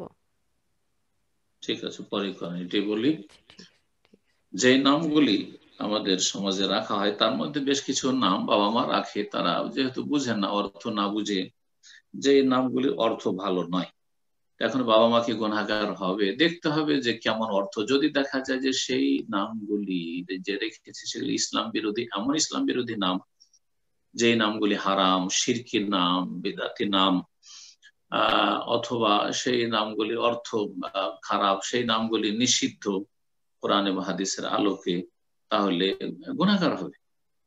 আর যদি এমন নাম রাখে যে অর্থ ভালো না, তবে এত খারাপও না, বাংলাতে অনেকে নাম রাখছেন, যেমন এখনই শুনলাম স্বপ্না ধরে, আর এইরকমই ধরেন মেলাগুলি নাম আমাদের সমাজে আছে। মেলা নাম রয়েছে আজকাল, নতুন নতুন নাম রাখলো, যেটাতে সুমন, সুমন রাখলো, আরবি না বাংলা, কিন্তু অর্থ খারাপ নয়, কিন্তু খুব ভালো না, মানে ভালো না মানে কোন ইসলামিক নামও নয়। এইরকম যেসব নামগুলি রয়েছে সেই নামগুলি বদলানো পরিবর্তন করা কোনো আবশ্যক নাই। প্রথম যেগুলো বললাম যে এই নামগুলি হারাম, নাজায়েজ, শিরক, বিদআত রয়েছে, অথবা খুব খারাপ অর্থ হয়েছে, শয়তানের নাম, জিনের নাম, বা খারাপ অর্থ বহন করে, সেগুলি অবশ্য বদলে দিতে হবে।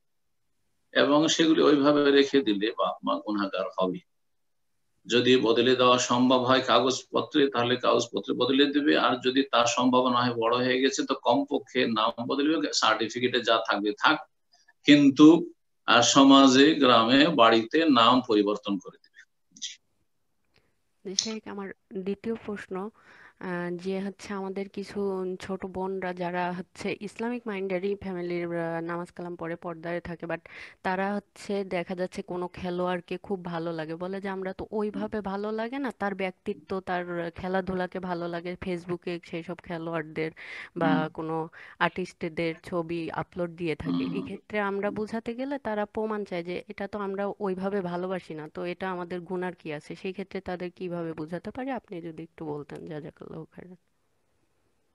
একজন মুমিন মানুষ যে আল্লাহ পরকালে বিশ্বাসী এবং যাকে আল্লাহ তার ইবাদতের জন্য সৃষ্টি করেছে, সেই ব্যক্তি সবচেয়ে বেশি ভালোবাসবে আল্লাহকে, তারপরে ভালোবাসবে সবচেয়ে বেশি রাসূলুল্লাহকে সাল্লাল্লাহু আলাইহি ওয়াসাল্লাম, তারপরে যারা রাসূলুল্লাহ সাল্লাল্লাহু আলাইহি ওয়াসাল্লামকে, আল্লাহকে সবচেয়ে বেশি ভালোবাসে তাদেরকে ভালোবাসবে, সাহাবায়ে কেরামদেরকে ভালোবাসবে, সাহাবিয়াতদেরকে ভালোবাসবে, আম্বিয়া রসুলগণকে ভালোবাসবে, মুমিন মুমিনাতকে ভালোবাসবে, মুহাদ্দিসিন কেরাম, ফুকাহায়ে কেরামদেরকে ভালোবাসবে, দ্বীনের খাদেমদেরকে ভালোবাসবে, মুসলিম ভাই বোনদেরকে ভালোবাসবে। আর যারা খেলোয়াড়কে ভালোবাসে, খেলাকে ভালোবাসে, তাদের ইমানে দুর্বলতা রয়েছে, তাদের ভালোবাসা রয়েছে গায়রুল্লাহর জন্য। জি হ্যাঁ, তাদেরকে জিজ্ঞাসা করেন, কোন সাহাবীর নাম বলতে পারবে না। রাসূলুল্লাহ সাল্লাল্লাহু আলাইহি ওয়াসাল্লাম কত বয়স পেয়েছিলেন, আর কখন হিজরত করেছিলেন, মক্কায় কত বছর ছিলেন, নবুয়তের পরে কত বছরে নবী হয়েছিলেন, আর মদিনায় কতদিন ছিলেন, কিছুই জানে না। কিন্তু তাদের দেশের হোক আর বিদেশের হোক যেসব আপনার প্লেয়ার রয়েছে, সে যে কোনো খেলার হোক না কেন, দেখেন না তাদের সব বায়োডাটা মুখস্থ রয়েছে। এইসব লোকেরা আসলে জাতিতে মুসলিম, জন্মসূত্রে মুসলিম, কিন্তু এদের ঈমান ইসলামে কোনো শক্তি নেই, এদের ঈমান ইসলাম অত্যন্ত দুর্বল। সুতরাং তাদের ভালোবাসা না আল্লাহ এবং রাসূলের সাথে তেমন রয়েছে, না আল্লাহ এবং তার রাসূলের জন্য ভালোবাসা রয়েছে। তাদের ভালোবাসা রয়েছে কুপ্রবৃত্তির জন্য, তারা তাদের মনের কুপ্রবৃত্তির অনুসারী। এবং যারা কুপ্রবৃত্তির অনুসারী তাদের আল্লাহ নিন্দা করেছেন। জি, তাদেরকে তাদের মনের পূজারী বলে আল্লাহ আখ্যায়িত করেছেন। আশা করি বিষয়টি বুঝতে পেরেছেন। এমন কোন খেলোয়াড় আছে বা খেলাড়ি আছে যে নেক, যে সৎ? আচ্ছা, যদি নেক হয় তার ব্যক্তি জীবনে, ধর 5 ওয়াক্ত নামাজ পড়ে লোকটা, দেখছেন খেলার মাঠে নামাজটা শুরু করে দিয়ে, এতে অনেকে ধোঁকা খায়। তার খেলা দিয়ে ইসলামের কি খেদমত হয়েছে বলেন দেখি? বরং মুসলিম জাতির কি খেদমত হয়েছে? ইসলামে তো বাদ দেন, পরে রাখেন, ইসলামের কথা তো আজকাল কেউ চিন্তা করেন। মুসলিম জাতির কি খেদমত হয়েছে বলেন দেখি, কি ফায়দা হয়েছে বলেন দেখি? দেশের জনগণ কোন উন্নতিটা করেছে? সে তার যে পেট পূজা করেছে, তার খেলা দিয়ে সে তার একটা ইনকাম সোর্স, সে সুখী হয়েছে, তার পরিবার দুনিয়ার ক্ষেত্রে সুখী হচ্ছে, দিনের ক্ষেত্রে দিন নেই, নামে মাত্র তাদের মধ্যে দিন রয়েছে। সুতরাং এই খেলা এবং যারা খেলে তাদেরকে কোনো ভালো মানুষ ভালোবাসে না, ভালো করবে না। জি, ঈমানের দাবি হচ্ছে, তাকওয়ার দাবি হচ্ছে যে আল্লাহকে ভালোবাসবে, আল্লাহ রাসূলকে ভালোবাসবে, এবং আল্লাহ এবং রাসূলকে যারা ভালোবাসে তাদেরকে ভালোবাসবে। প্রত্যেক মুমিন মুমিনা যে যেখানে আছে তাকে ভালোবাসবে। আল্লাহ যেন বুঝার তৌফিক দান। জি, আল্লাহুম্মা আমিন। প্রশ্ন করবেন সাইদ জাবের, আপনি প্রশ্ন করুন। আসসালামু আলাইকুম শাইখ, আমি ইতালি থেকে বলছি, ইতালি ভেনিস থেকে। বলেন। আমার প্রশ্ন হলো যে আমাদের এখন নতুন একজন ভাইরাল বক্তা বের হয়েছে যে অনেক সহিহ আকীদার মানুষকে বিভ্রান্ত করতেছে, আর মানে উনি ছড়াচ্ছে যে আমরা আহলে হাদিস যারা আছে তারা নাকি দাবি করে যে আল্লাহর মুখের মাঝে 10টা 5টা চোখ আছে, তারপরে আল্লাহর দেহ প্রমাণ করতে চাই। আর এই বিষয়ে আপনি যদি কিছু বলতেন আহলে হাদিসদের ব্যাপারে। ওরা বলতেছে যে ওরা ওহাবি, ওরা মানুষকে গুমরাহ পথে নিয়ে যাচ্ছে, মানে এই বলে বিভিন্ন খারাপ কথা বলে আহলে হাদিসদের নামে বদনাম ছড়াচ্ছে। এখন আপনি যদি এই ব্যাপারে কিছু বলতেন। এতেই বোঝা যায় যে ব্যক্তি আহলে হাদিসদেরকে ঘৃণা করে, অর্থাৎ কোরআন সুন্নাহর অনুসারীদের ঘৃণা করে, সে সত্যিকার খাঁটি মুসলিমদেরকে ঘৃণা করে। যারা আহলে হাদিসদেরকে গালমন্দ করে ওয়াহাবি বলি অথবা মাদখালি বলি, অথবা মৌলবাদী বলে, তারা আসলে গুমরাহ, তারা নিজেরা পথভ্রষ্ট। জি, সুতরাং আজকাল সোশ্যাল মিডিয়ার শুধু বক্তা দেখে আর ভাষার চাকচিক্যতা দেখে আপনারা কখনো ধোঁকা খাবেন না। দেখবেন কোরআন সুন্নাহর দাঁড়ি পাল্লায় তাদেরকে মাপবেন। যদি কোরআন সুন্নাহ ভিত্তিক কথা বলে এবং তাদের দিনের খেদমতটি সাহাবায়ে কেরামদের সাথে যদি মিল রাখে তাহলে তো ভালো কথা, আর না হলে তারা হচ্ছে পথভ্রষ্ট। এবং তাদের সম্পর্কে ভবিষ্যৎবাণী করে সতর্ক করেছে রাসূলুল্লাহ, দুআতুন আলা আবওয়াবে জাহান্নাম, জাহান্নামের দরজার দিকে আহ্বানকারী। তারা চাকচিক্যময় ভাষা দিয়ে তারা জাহান্নামের দিকে ডাক দিচ্ছে। সুতরাং তাদের ফিতনা থেকে সাবধান। জি, যার তার কাছ থেকে এলেম নেবেন না, শুনতে ভালো লাগলে তাদের আলোচনা শুনতে লাগবেন না, সতর্ক সাবধান। ভালো কোরআন সুন্নাহ আলেমদের পরামর্শ নিয়ে কোনো বই পুস্তক পড়বেন অথবা কোনো বক্তার বক্তব্য শুনবেন। আল্লাহ যেন তৌফিক দান করে। তো ইনশাআল্লাহ এই পর্যায়ে প্রশ্ন করবেন মোহাম্মদ ফাইসাল, আপনি প্রশ্ন করুন। আসসালামু আলাইকুম শাইখ, কেমন আছেন? আসসালামু আলাইকুম ওয়া রাহমাতুল্লাহি ওয়া বারাকাতুহু। জি আলহামদুলিল্লাহ, বলেন কোত্থেকে? শাইখ আমি মোহাম্মদ ফাইসাল বাংলাদেশ থেকে বলছি। শাইখ আমার একটা প্রশ্ন হচ্ছে যে অনেকে বলে বা বিভিন্ন জায়গায় জানা যায় রাসূল সাল্লাল্লাহু আলাইহি ওয়াসাল্লাম বলছিলেন যে আমার উম্মতে একটা দল মানে মানে কালো পতাকা নিয়ে মানে হকের পথে যুদ্ধ করতে থাকবে, খোরাসানের দিক থেকে একটা কালো পতাকাবাহী দল আসতে থাকবে। মানে এটা কি কতটা সঠিক বা এটা কোথায় কাদেরকে ইন্ডিকেট করা হচ্ছে এবং কালো পতাকা বলতে কাদেরকে বোঝানো হচ্ছে? আরেকটা প্রশ্ন শাইখ সংক্ষেপে, সেটা হচ্ছে যে মানে ইমাম মাহদী আসার কি সময় হয়েছে কিনা, আর হইলে আর এখন যদি আমরা যদি সালাতের সময় আল্লাহর কাছে ইমাম মাহদীর আগমন দাবি করি এটা কি ভুল হবে কিনা, বা আমি কি ইমাম মাহদীর সৈনিক হতে চাই এরকম যদি ইচ্ছা করি এগুলো ভুল হবে কিনা, এটা আর কি। জমিনে থেকে আকাশের স্বপ্ন দেখেন না, কথা বোঝা গেছে? নিজের ঘর থেকে সংশোধন করেন, নিজের নফস থেকে সংশোধন করেন। নিজের খবর নেই, নিজের মসজিদের খবর নেই, মুসলিমদের মসজিদ অনাবাদ হয়ে আছে, শিরকে কুফরিতে বেদাতে জাতি ডুবে আছে। মুসলিমরা 95 থেকে 98 জন বেনামাজি, কথা বোঝা গেছে? মানব রচিত বিধানে বিশ্বাসী, কবর মাজার আর সুফিজমে বিশ্বাসী শতকরা 99 জন সুফিজমে বিশ্বাসী।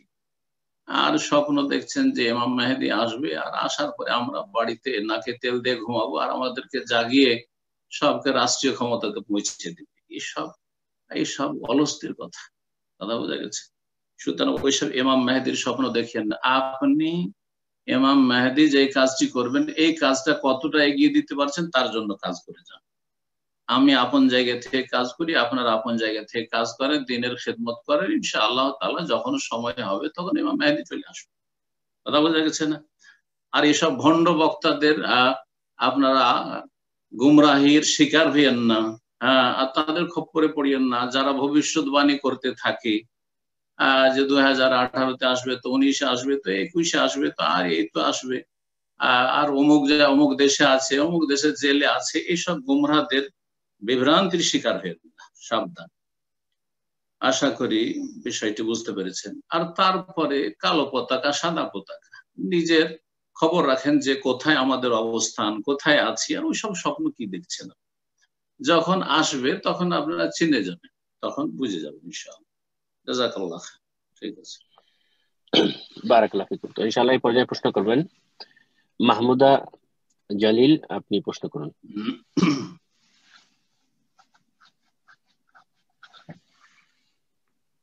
মাহমুদা জলিল, আপনার ফোনটা আনমিউট করে নিন।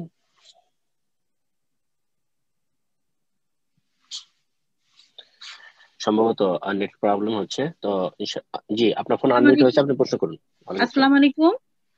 ওয়ালাইকুম আসসালাম ওয়া রাহমাতুল্লাহি ওয়া বারাকাতুহু। জি বলেন। আমি নিউ ইয়র্ক থেকে বলছি। শায়েখ, আচ্ছা আমার আচ্ছা। প্রশ্ন হলো যে আমার হাজবেন্ড 2 বছর আগে মারা গেছেন। তো উনি যখন মারা গেছেন আল্লাহর তখন রহমত। কিছু অর্থ সম্পদ টাকা পয়সা রেখে গেছেন। এখন আমি উনার নামে দান সদকা করতে চাই। তো দান সদকা করার সময় কি উনার নাম উচ্চারণ করতে হবে? এই একটা দিক। আর একটা দিক হলো যে আমি যদি দান সদকা করি তো আমি কি সওয়াবের অধিকারী হব? স্বামী ইন্তেকাল করেছেন, আল্লাহ যেন রহম করেন, আল্লাহ রহমত জান্নাতুল ফিরদৌস দান করেন, আর গুনাহ খাতা ভুল ভ্রান্তি মাফ করেন। ওনার জন্য সাদকা করতে চাইছেন, ধন সম্পদ রেখে গেছেন, ধন সম্পদ পরিত্যক্ত ধন সম্পদ যারা ওয়ারিসিন তারা উত্তরাধিকারী হবে। তবে যদি তার নামে সাদকা খেরাত করেন তো খুব ভালো কথা। তার কিছু অংশ অথবা আপনাদের নিজের উপার্জিত ধন সম্পদ থেকে সাদকা খেরাত করবেন এবং নেকি পৌঁছাবার ব্যবস্থা নেবেন, এটা ভালো কথা। এখন যে দান খেরাত করবেন সেটাতে তার কি নাম নিতে হবে? নাম না কোনো আবশ্যক না, কোনো প্রয়োজন না। ইন্নামাল আমালু বিন্নিয়াত, মানুষের যাবতীয় আমল নির্ভরশীল নিয়তের উপর। নিয়তের স্থান হচ্ছে অন্তর। মনে মনে যদি এই নিয়তটা করেন যে এই দানটা আমি করছি আমার স্বামীর জন্য, অমুকের জন্য, বা আমার স্বামীর জন্য এবং আমার জন্য, যার জন্য সারা পৃথিবীর যে কোনো ব্যক্তির জন্য আপনি নিয়ত করতে পারেন, অন্তরের নিয়তই যথেষ্ট। জবানে উচ্চারণ করার কোনো প্রয়োজন নেই। নিয়ত মানে জবানে উচ্চারণ করা নয়। আর তারপরে জিজ্ঞেস করেছেন যে এই যে দান করছি তাতে কি আমি নেকি পাবো? হ্যাঁ, হাদিসে রয়েছে যে একটি দান করে 3 জন নেকি পেতে পারে। একজন যেই ব্যক্তি ধন সম্পদের মালিক সে নেকি পাবে, আর একজন যেই ব্যক্তি নির্দেশ দিল যে যাও এই কাজটা করো সে, আর একজন হচ্ছে যে গিয়ে ফকির মিসকিনের হাতে তুলে দিয়ে আসো, সেও নেকি পাবে। সুতরাং আপনি ইনশাআল্লাহ তাআলা এই যে দান করছেন, যার নামে দান করছেন, সাপোজ আপনার স্বামীর নামে, তিনি তো নেকি পাবেন, কারণ তার উদ্দেশ্যে বা তাকে নেকি পৌঁছানোর জন্য দান করছেন। আর আপনি যেহেতু আপনার মালিকানা থেকে দান করছেন, আপনার পয়সা থেকে, সুতরাং আপনি সওয়াব পাবেন। সেই দানটা যদি দিয়ে পাঠান আপনার ছেলের হাতে অথবা ভাইয়ের হাতে, তো সেও নেকি পাবে ইনশাআল্লাহ। জি, জাযাকাল্লাহ খায়রান। তো ইনশাআল্লাহ এই পর্যায়ে প্রশ্ন করবেন ইনামুল হক, আপনি প্রশ্ন করুন। আসসালামু আলাইকুম ওয়া রাহমাতুল্লাহি ওয়া বারাকাতুহু। শেখ কেমন আছেন? ওয়ালাইকুম আসসালাম ওয়া রাহমাতুল্লাহি ওয়া বারাকাতুহু। জি ভালো আছি আলহামদুলিল্লাহ। বলেন। আলহামদুলিল্লাহ, আমি লন্ডন থেকে বলছি। ইনামুল হক। আচ্ছা আচ্ছা, বলেন ইনামুল হক। আলহামদুলিল্লাহ। আমার প্রশ্ন হলো, সরাসরি বলি এইভাবে যে আমাদের গ্রামের বাড়িটা তো আজকে 25 বছর পর্যন্ত কেউ থাকে না বাড়িতে, বাবা মা মারা গেছে অনেক আগে। তো এখন এই বাড়িটা আমাদের বাপ চাচাদের বাড়ি, তো বাপ চাচারা সবাই মারা গেছে, আমার চাচতো ভাই আর বড় চাচা আছে মেয়ে, সে মেয়েও মারা গেছে, তার নাতি, আর আমার চাচতো ভাইয়ের মধ্যে আছে বাড়িটা। তো এখন আমার অংশটা আমি বিক্রি করতে চাচ্ছি, আমাদের অংশটুকু আর কি। এখন আমার পাশে যে আছে সে আবার জোর করে কিছু দখল করে রাখছে, আমি এখন তাকে বঞ্চিত করে অন্য মানে আমাদের চাচার অংশই আর ওই চাচার না দিয়ে অন্য চাচার ছেলেদের দিতে চাচ্ছি, এটা এখন আমার কোনো অপরাধ হবে কিনা? আপনার যে জমিটা আছে সেটা কি তাদের থেকে ভাগ হয়ে গেছে না তাদের সাথে এখনো শরিকানায় আছেন? না, সম্পূর্ণ ভাগ হয়ে গেছে, দলিল সম্পূর্ণ আলাদা হয়ে গেছে। জমি ছিল একটা, এখন 4টা দলিল আলাদা হয়ে গেছে। জমি যদি হাদিসে আছে, জমি যদি আলাদা হয়ে যায়, যেমন দলিল হয়ে গেছে আলাদা আর জমির সীমানা নির্ধারণ হয়ে গেছে, তাহলে যে কোনো ব্যক্তির কাছে আপনি বিক্রি করতে পারেন। বাস যেন কোনো খারাপ উদ্দেশ্য না থাকে, কাউকে ক্ষতিগ্রস্ত করা, পাশের লোককে ক্ষতিগ্রস্ত করার উদ্দেশ্য না থাকে, কষ্ট দেওয়ার উদ্দেশ্য না থাকে, তাহলে যে কোনো ব্যক্তিকে যার কাছে আপনি রেট ভালো পাবেন এবং যাকে পছন্দ করবেন আপনি বিক্রি করতে পারবেন। তবে কারোর সাথে যদি শেয়ারে জমি জায়গা বা বাড়িঘর থাকে, ফ্ল্যাট থাকে, ধরেন একটা বিল্ডিং এ একটা ফ্লোরে 2টো ফ্ল্যাট আছে, একসাথে 2টো ফ্ল্যাট দুজনে করেছেন, আপনি আপনার অংশ আমার অর্ধেক আছে আমি বিক্রি করে দিলাম না, তাহলে যে আপনার শরিক আছে তাকে জানিয়ে আপনাকে বিক্রি করতে বলতে হবে যে আমি বিক্রি করতে চাই, আপনি নিলে নেন, আর না হলে আমি অন্য কারো কাছে বিক্রি করে দিব। আশা করি বুঝতে পারছেন। জাযাকাল্লাহ খায়রান। এই পর্যায়ে প্রশ্ন করবেন আলতাফ হোসেন, আপনি প্রশ্ন করুন।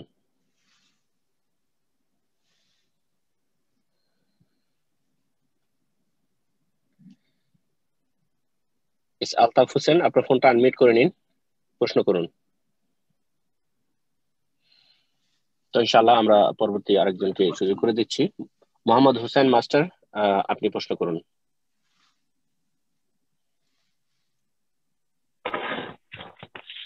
আসসালামু আলাইকুম ওয়া রাহমাতুল্লাহি ওয়া বারাকাতুহু। আল-হাসা থেকে হোসেন মাস্টার বলেন। জি শেখ, কেমন আছেন? ভালো আছেন ইনশাআল্লাহ? আলহামদুলিল্লাহ।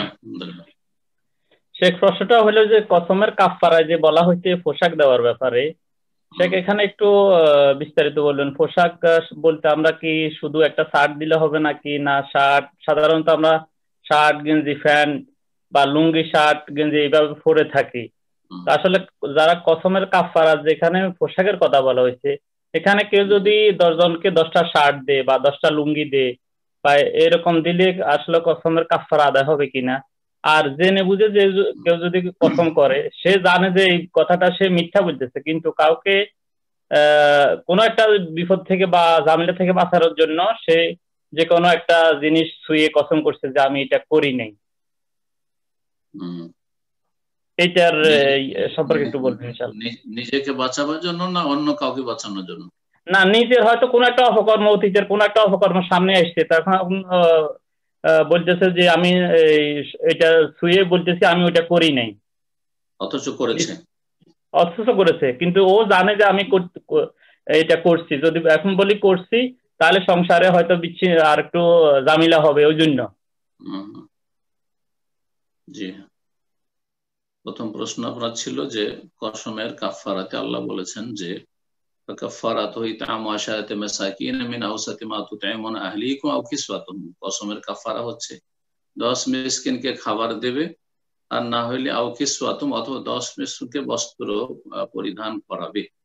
বস্ত্র বলতে সাধারণত এমন বস্ত্র বোঝায় যাতে ওটা শরীরটা ঢেকে যায়, সেটা একটা চাদর আর একটা লুঙ্গি, যেমন আরবরা পরতেন হুল্লা, আর না হয় একটা জুব্বা। একটা জুব্বা হলে যথেষ্ট, নিচে থেকে উপর পর্যন্ত ঢেকে যাবে, তাই যথেষ্ট।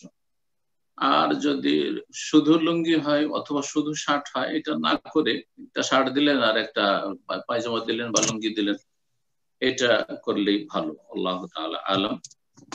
আর 10 মিসকিনকে খাবার দিলে তার চাইতে সুবিধা, সমস্যা নেই।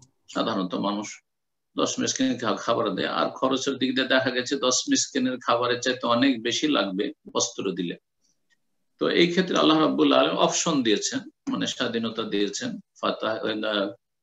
কাফারাতু ইতআমু আশারাতি মাসাকিন মিন আওসাতি মা তুতঈমুনা আহলিকুম আও কিসওয়াতুহুম আও তাহরিরু রাকবা। তিনটিতে আল্লাহ অপশন দিয়েছেন, হয় 10 মিসকিনকে খাবার দাও, আর না হয় 10 মিসকিনকে বস্ত্র দাও, আর না হলে একটা গোলাম স্বাধীন করো। তো গোলাম স্বাধীনতা তো অফ গোলাম নেই যেহেতু, তাহলে দুটোর মধ্যে অপশন থাকলো। আর না হইলে যদি না পারে না পারলে বা না পেলে 3টি সিয়াম পালন করবে। দ্বিতীয় আরেকটি প্রশ্ন করেছেন, এই কসমের সাথেই সংশ্লিষ্ট, তা হচ্ছে একজন ব্যক্তি একটা অন্যায় করেছে আর তারপরে সে অন্যায়কে ঢাকার জন্য কসম করেছে, মিথ্যা কসম করেছে। এই কসমকে ইয়ামিনে গুমুস, এমন কসম যা জাহান্নামে ডুবিয়ে দেবে। এই ক্ষেত্রে জাহান্নামের শাস্তি, যে মিথ্যা কসম করবে একটা অপরাধ করার পরে সেই অপরাধ ঢাকার জন্য, সেটা কাবিরা গুনাহ এবং এর শাস্তি হচ্ছে জাহান্নাম, যদি তওবা সে না করে। তওবা করলে আল্লাহ মাফ করবেন খালেস অন্তর থেকে তওবা করলে, কিন্তু সেই ব্যক্তি কাবিরা গুনাহ করেছে, সে যতই বলুক না কেন যে আরো বাড়িতে কলহ বিবাদ হবে অথবা স্বামী স্ত্রীর জীবনে কলহ বিবাদ হবে, সেই জন্য কসম করেছি, কাবিরা গুনাহ অবশ্যই তার হয়েছে, সে আল্লাহর কাছে তওবা করবে। এ হচ্ছে তার সমাধান। বেশি বেশি আল্লাহ যেন মাফ করেন, আর আগামীতে বারবার যেন এমনটা না করে। খালেস অন্তর থেকে তওবার লক্ষণ হচ্ছে যে একটি গুনাহ বারবার করে রিপিট করবে না। জি, জাযাকাল্লাহ খাইরান। তো ইনশাআল্লাহ আমি আবারও সুযোগ করে দিচ্ছি আমরা আলতাফ হোসেন, আপনি প্রশ্ন করুন। আসসালামু আলাইকুম শেখ। আসসালামু ওয়া রাহমাতুল্লাহি ওয়া বারাকাতুহু। আমি নিউ ইয়র্ক থেকে বলছি। আমার প্রশ্ন হলো, আমি ধরেন মোহাম্মদ আলতাফ হোসেন। জি, প্রশ্ন হলো, এখন থেকে 20 বছর আগে আমি কিছু জমি রাখছিলাম, ওই জমিটা আমার চাচার কাছ থেকে, তখন বাজার দর চাইতে বেশি দাম দিয়েছিলাম, কিন্তু উনি এই 20 বছর পর্যন্ত জমির দলিল না দেওয়ার কারণে এখন সেই জমিটাও অন্য আরেকজনের কাছে বিক্রি করছে। এখন এই ক্ষেত্রে আমি কিভাবে আমার অধিকার আদায় করেননি? রেজিস্ট্রি করেননি? না না, এই 20 বছর পর উনি টাকা নিয়েছে, নেওয়ার পর থেকে আমরা দলিল চাচ্ছি, সে দলিল কয় দিব দেব দেব করে দেয়নি। এখন সেই জমি আবার টাকা বলতো আপনি করেছেন, যখন টাকা পুরো পেমেন্ট করলেন সাথে সাথে রেজিস্ট্রি করে নেওয়া উচিত ছিল, কিন্তু আপনি রেজিস্ট্রি করেননি। হয় তাকে বেশি বিশ্বাস করেছেন, অথবা আপনি অবহেলা করেছেন, আর সেই সুযোগে তার জমির দাম যেহেতু বেড়ে গেছে আর ইমানের দুর্বলতা দুনিয়াকে কামড়ে ধরেছে, মরে যাচ্ছে, কিন্তু তারপরেও দুনিয়ার মায়া অনেক বেশি, আখিরাত সম্পর্কে চিন্তাশীল নয় আপনার চাচা, আল্লাহ হিদায়াত করুক বেঁচে থাকলে। তো সেই জন্য সে এখন বেঈমানি করতে চায়। এখন এর সমাধান কি? এর সমাধান কি বলবো? এর সমাধান আপনি আইনের আশ্রয় নেবেন, কিন্তু আপনার কাছে তো প্রুফ নেই। প্রুফ তো ওর কাছে আছে যে জমি আমার, তাই না? তো এর সমাধান কি? এর সমাধান আইনের আশ্রয় ছাড়া তার কোনো সমাধান নেই। কোরআন হাদিসে এমন কোন দোয়া শেখানো হয়নি যে আপনি করবেন ভুল আর যেই কারণে আপনি ক্ষতিগ্রস্ত হবেন আর্থিক দিক থেকে, আর আপনার জমি কেউ বেমানি করে নেবে আর বোঝা শুধু দোয়া করে আমি হাসিল করে নেব, এইভাবে তো হয় না। কর্ম করার সাথে দোয়া করতে হবে। আল্লাহ রাব্বুল আলামিন যেখানে সমস্ত নবী রাসূলগণের আপনি জীবনী পড়ে দেখুন, কর্ম করেছেন, দোয়া করেছেন। ওহদের যুদ্ধ গেছেন, দোয়া করেছেন। বদরের যুদ্ধে গেছেন, দোয়া করেছেন। খন্দকের পরীক্ষা খনন করেছেন, দোয়া করেছেন। সওর পাহাড়ের গুহায় লুকিয়েছেন, আশ্রয় নিয়েছেন আর দোয়া করেছেন। বুঝা গেছে না? হিজরত করেছেন আর দোয়া করেছেন। মক্কা বিজয়ের জন্য গিয়েছেন রমজান মাসে কষ্ট করে আর দোয়া করেছেন, তখন মক্কা বিজয় হয়েছে। কর্ম ছাড়া কোনোদিন শুধু দোয়া দিয়ে কাজ হবে না, কর্মের সাথে দোয়া করতে হবে। আল্লাহ যেন বুঝার তৌফিক দান করেন। দোয়া করুন যে আল্লাহ আমার হক ফিরিয়ে দাও, আর তার সাথে সাথে এখন যেহেতু আপনার কাছে কোনো প্রমাণ নেই, তো যতটা আল্লাহর ভয় আর একটা রয়েছে আপনার সামাজিক বিচার আচার যদি থাকে আপনার সমাজে, তাহলে সমাজের লোকেরা যদি কোন রকম চাপ সৃষ্টি করে, কোন রকম পারে, এসব দুনিয়া তো আপনার আমার চেয়ে বেশি বুঝছেন যে কিভাবে হাসিল করা যায়। জি, শরীয়তে এর বেশি কোনো সমাধান। শরীয়তের সমাধান হচ্ছে যখন টাকা দিবেন তখনই রেজিস্ট্রি করবেন, এটা হচ্ছে শরীয়তের সমাধান। জি, জাযাকাল্লাহ। বারাকাল্লাহ ফিকুম। তো ইনশাআল্লাহ পর্যায়ে প্রশ্ন করবেন মঈনুদ্দিন, আপনি প্রশ্ন করুন। আসসালামু আলাইকুম ওয়া রাহমাতুল্লাহ। শাইখ আমি মঈন বলছি। আচ্ছা আচ্ছা, বলেন। জি, আমার প্রশ্ন হলো শাইখ যে আমাদের যারা দিনী বাইরে আছে বিভিন্নভাবে আমাদের জন্য একটু নসিহত করেন যে আমরা কিভাবে মিলেমিশে দিনের বেশি প্রচার করতে পারি। আমরা আসলে আমাদের মধ্যে অনেক বেমিল, আমরা কেউ মিলেমিশে কাজ করতেছি না, যার কারণে দাওয়াতি কাজের অনেক সমস্যা হচ্ছে। ইনশাআল্লাহ একটু বুঝাই বলবেন। আসসালামু আলাইকুম ওয়া রাহমাতুল্লাহ।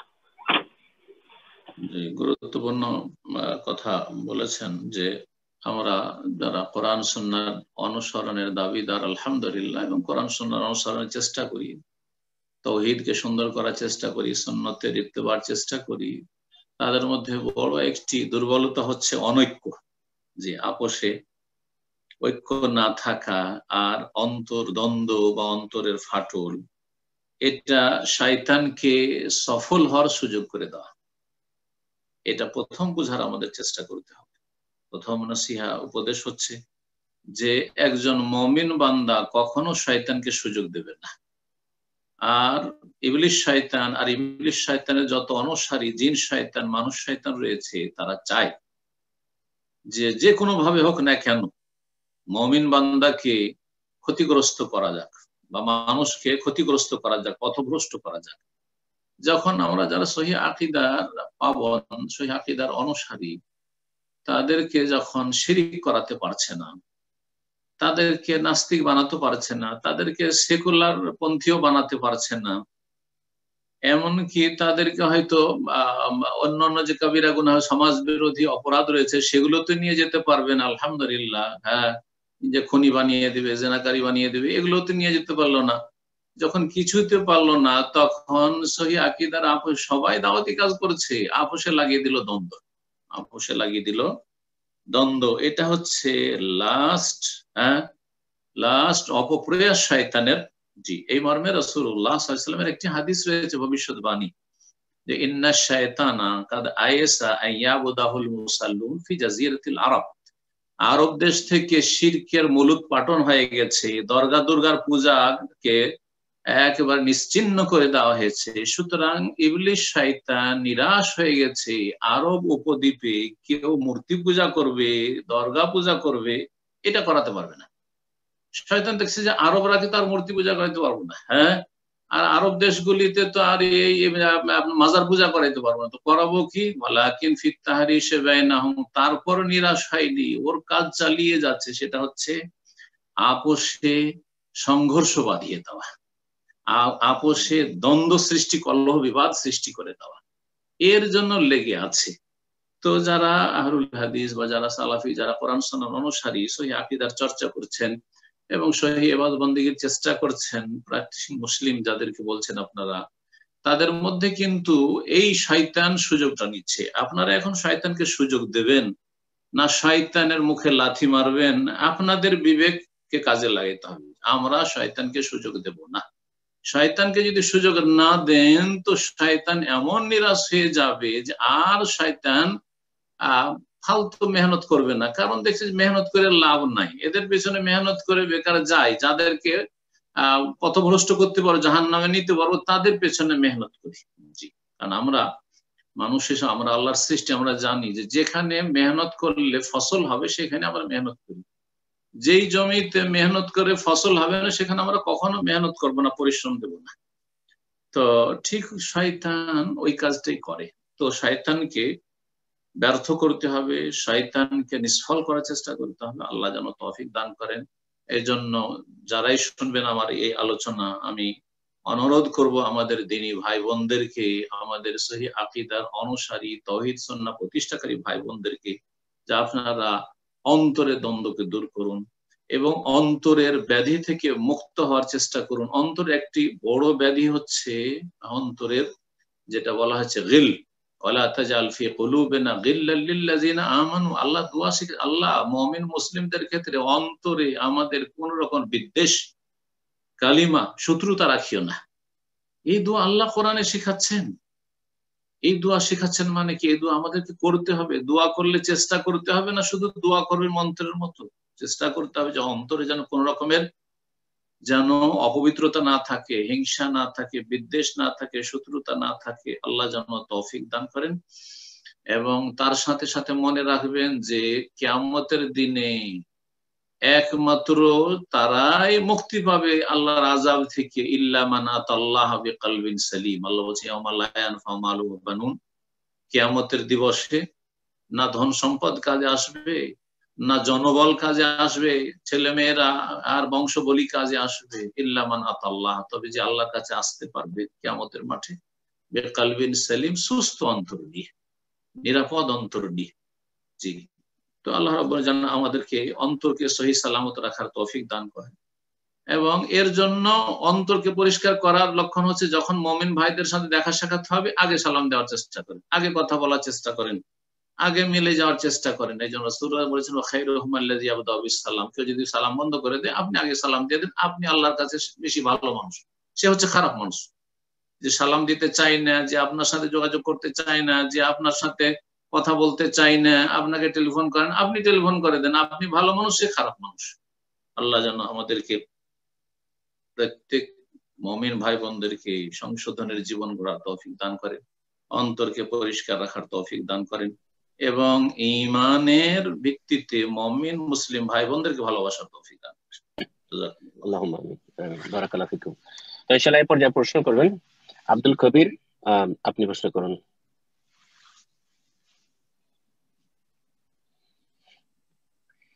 জি, আপনার লিস্টে নাম আছে কবির আইফোন, চলিয়ে আব্দুল কবির, আপনি প্রশ্ন করুন, আপনার ফোনটা আনমিউট করে নিন। জি,